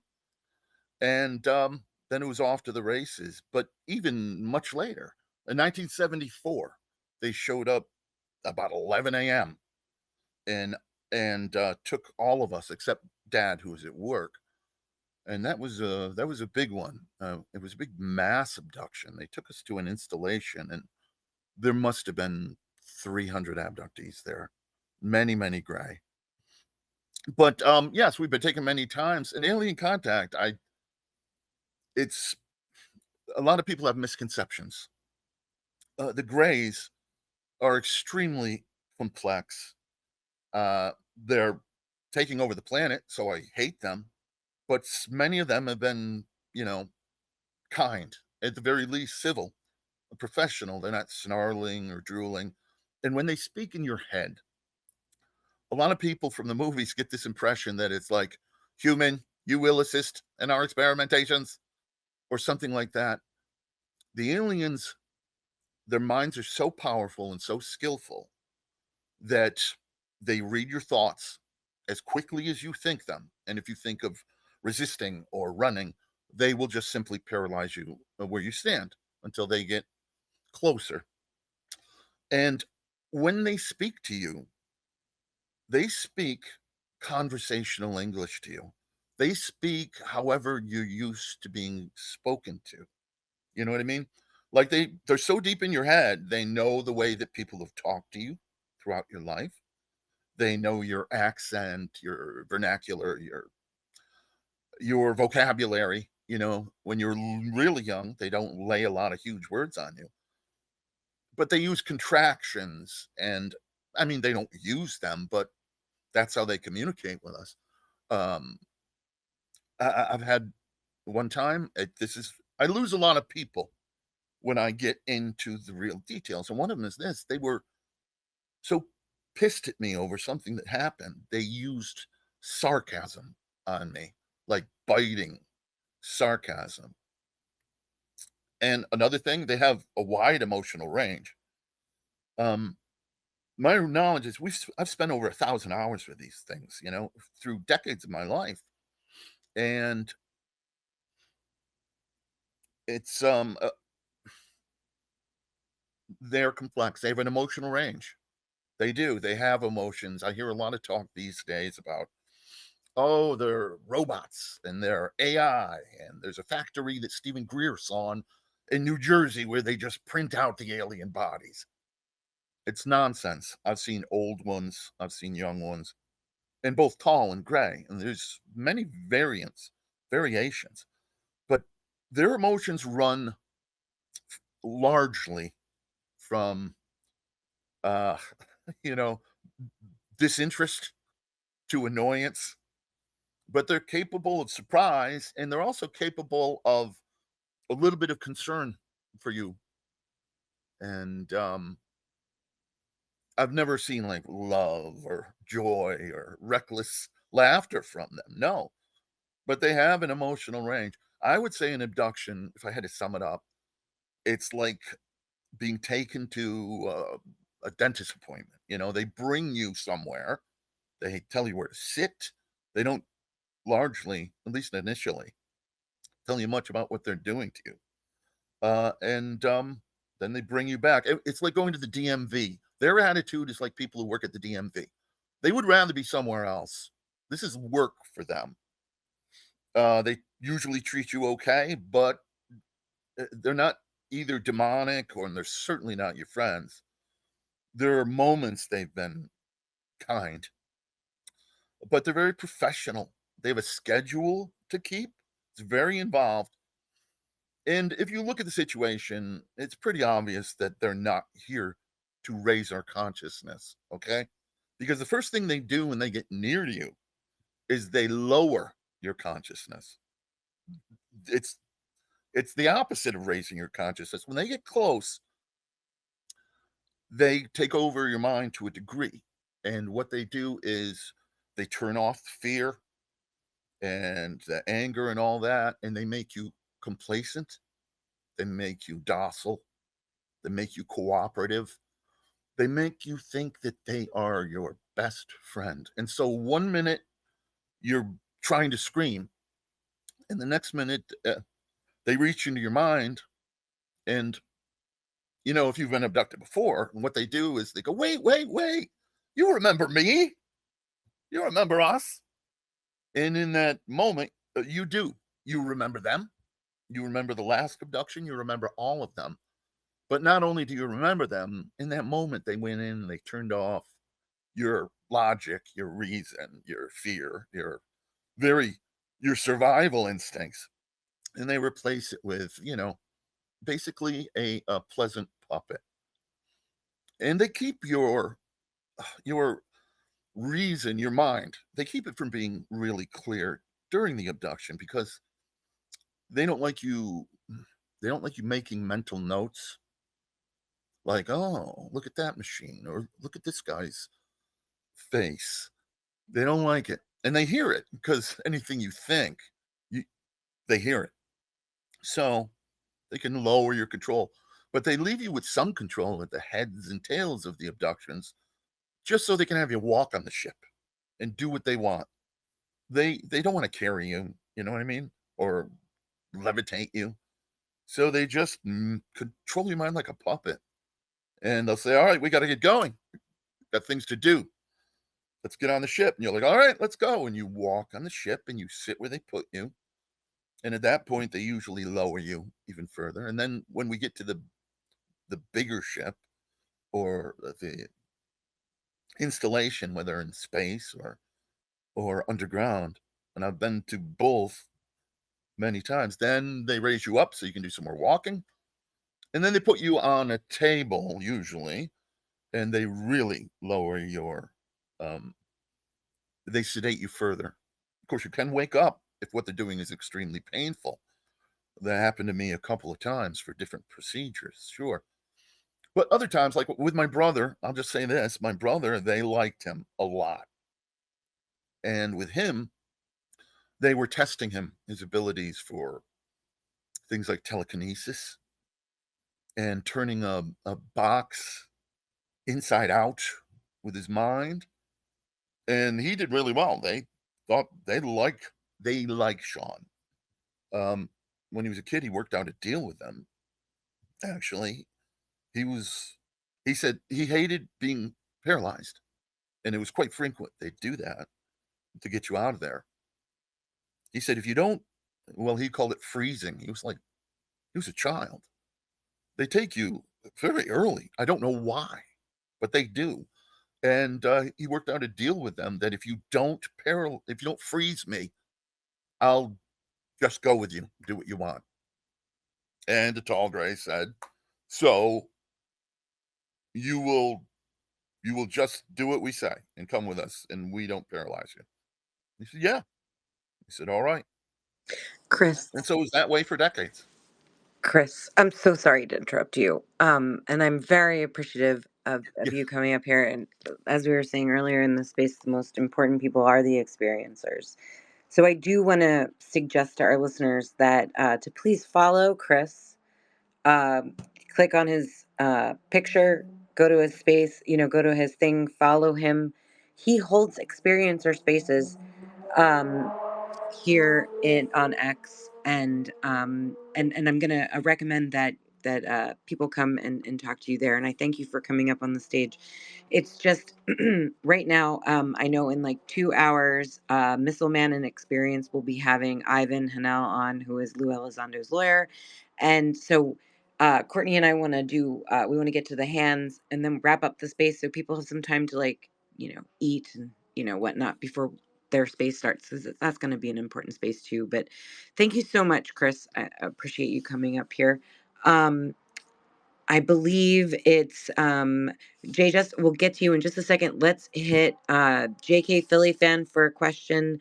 Then we'll go over to Mac left. Okay, then we'll go over to Jay Just, and then Courtney and I can we'll round it up. Okay, go ahead, JK. Thank you. Yeah, Richard, nice to meet you. Sarah, thank you for the bringing me up. I had a question, a technical question, perhaps, with Amy Eskridge, if you were able to answer it. If not, I have another question. In the Alien Scientist YouTube, Amy mentions chemical reactions. She says gravity chemistry, and she says, hey, chemical reactions, it's a big deal. Imagine breaking covalent bonds at low temperature, low pressure. And it's a reference to this energy requirement or the gravitational effects. What can you say, and what can you elaborate on what she was probably referring to? And thank you on that. I think she was referring to the special sauce. It's in a black box, in a black box, in a black box. There are numerous ways of dealing with covalent bonds. The thing that often people forget is that there's not a lot of energy in certain particles, and there's a lot of energy in other particles. And how you get them to react, whether it's in a chemical process or some other process, I can't speak to the special sauce. Okay. I can speak to technology that uh, basically uses dirt to provide boundless energy at hundreds or thousands of a fraction of a kilowatt per kilowatt hour. Um, And I think that, you know, you have to kind of take a bird's eye view and see what Amy was doing. Very brave indeed. Um, but I can't answer questions on the processes that her and her father were doing because I do not have unfailing knowledge of these things. So I'm sorry that I couldn't answer your Oh, question more fully. no worries. Appreciate your response either way. The second question is, you had mentioned and you talked about Tesla, and there's a book called The Occult Ether Physics by William Lynn, and he mentions in the book that he in 1937 that Werner von Braun had actually met Tesla and worked on a P2 project. What do you think of that? Is there any relevance or truth behind that, and what can you say about it? And that'll be my final question. Thank you. Well, I I think that if you look at who, the first thing you look at is who Tesla's business manager was. And you have to remember that we have photographs of him thanks to Otto Skorzeny, one of Hitler's valued bodyguards who died very disgruntled about how he was treated. So we have Tesla's business manager and his son with numerous members of the Third Reich. I believe Mengele was in that picture as well, wasn't he? So uh, if there were things that were going on in such a manner, I'd have to go and do some cross-referencing on Werner von Braun and reread some of the biographies that I have of him that I read some 10, 15, 20 years ago. I wouldn't be surprised, again, because of who Tesla's business manager was. You know, he ruined him. And his son, George Scherf Jr., is actually the reason why we have Curious George. Tesla referred to him as Curious George and other things that can't be said in public. He kept mucking up science experiments, poking in things that he shouldn't have been. That's your G.H.W. Bush, by the way. He grew up to Yeah, become. great. Thank you for that. Thanks, sir. Welcome. Thank you, JK, and thank you, Richard. Go ahead, just and then Courtney, if it's okay with you, we'll wrap it up after Jay just. Okay, my first question is a lot of our community experiences orb sightings. They actually, the CE5 kind of thing, but a lot of them just, some of them just, it just happens naturally to them. Do you have any idea what this phenomena is? And are they actually alien, or are they something like some sort of life form? Well, uh, would you like a response that would be candidly part intellectual, part emotional, and part spiritual? I suppose would be the answer. All of Uh, the above, possible. all right, all right. Well, um, I think that there is more than enough photographic evidence that when it is folded together with the anecdotal evidence, and we see who the people were that were witnessing these things, I think I'm just going to speak for myself. I can't speak for anyone else. I could just tell you that e- everything that I'm getting is that the larger sized orbs, in terms of the things that they're doing when they appear, the colors that they use when they do appear, and the maneuvers they appear to be taking, they're creating ripples in time that they are using to test. It is quite clear that the human race, if it hasn't already bent the time space barrier, it's about to. And once that's done, then a whole bunch of other things happen because all of a sudden the human race can leave the nursery. And I think this is why the Great Scourge is angry, actually, because it has had rights to this whole experience for a long time, and now there are other people, including apparently us from the past. Did you ever read the book Who Built the Moon? I highly recommend it. Me no. The result. Do you know what they're? I'll go and spoil it for you if you never get a chance to read it. I'll spoil it for you because the two writers, both 33rd degree Freemasons, Scottish Rite, I believe. By way of disclosure, I'm a 32nd degree Scottish Rite. I haven't been to lodge in many years. So what is what I believe is happening is that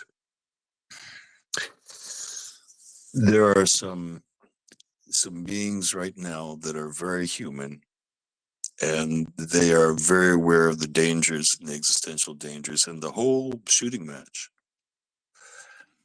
And what we need to do is have respect for the orbs. We need to ask questions about what they're actually inspiring when they appear to people. You need to ask those people, what was your experience like? Did this change you? And how? Does that answer I your mean, question? I can't answer personally. It's not my personal story to tell, but I have spoken to some people, and some have seen sightings for, like Ursula. I can't speak her story, but she's had sightings. Plus, she's had seen orbs in her area and other weird things that happen around her. But then there are others who just have orb visits. They don't really have any other activity along with it, and they didn't do anything. They just asked a question: what is the reality of the universe? And another one of my friends, and it appeared. And he's not too sure what it means. And maybe they understand deep down. I don't know. But I'm just trying to get a read on what they are, if you knew, like in physical form, like in a more, I guess, I don't know what's the word, but what are they dealing with? Like, is it many things, do you think? Like, do you have any idea though? Oh, many things. Absolutely. No sufficiently advanced sentience is going to do any one thing at any one time for any one reason. They're doing a lot of things all at once. They're testing out their system. They're preparing. They're moving through a continuum where they're building the moon back in the past, moving into place. The moon wasn't built by aliens. It's built by us. They're doing all kinds of wonderful things. They're the exact opposite of the Gray Scourge because they're us. They're not aliens. They're us. From my personal experience, that's what I have to say. So That's all I have to say. you think that they're more of a spiritual thing than they are like a physical thing?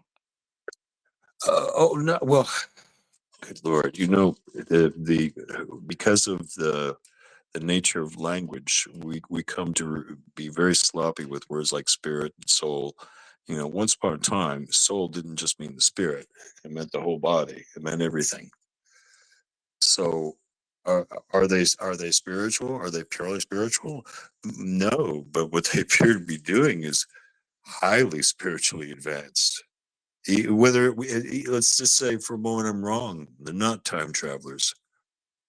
Whoever they are, they really care about us because they wouldn't have taken the incredible painstaking care to paint with the palette of time and space the way that they did to make sure that I got to George Miley and that we had a chance to commercialize this technology to raise 1 billion families out of poverty and send their children back to the stars.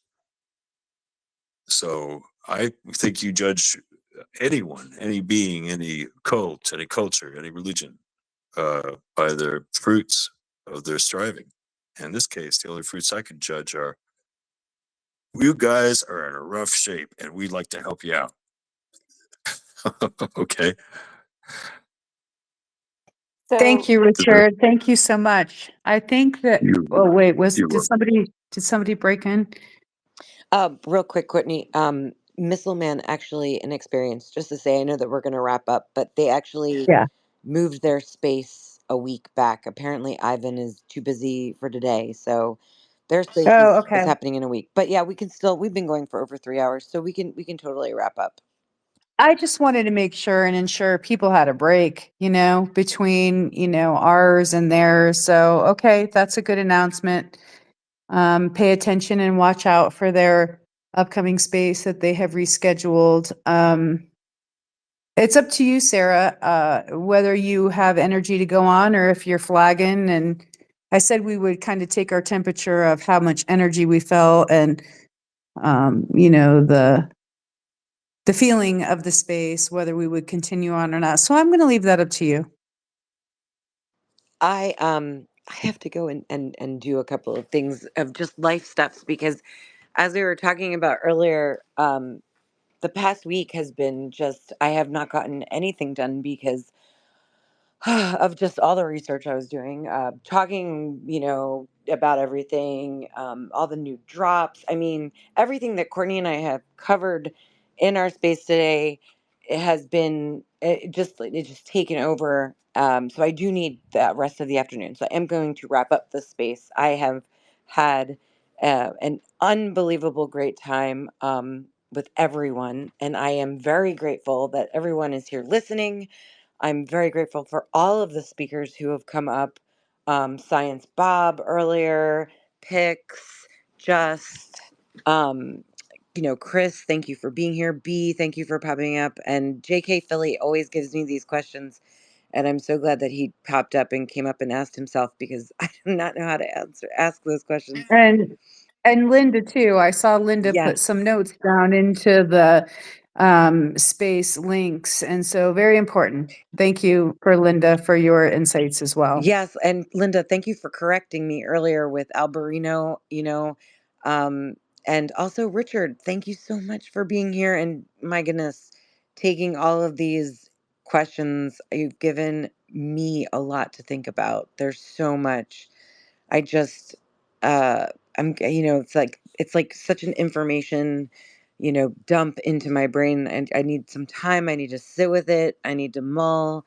And Courtney, as always, it's a pleasure to share space with you, to talk out loud, openly and publicly about some of the things that we talk about privately, and well, all of the things that we privately.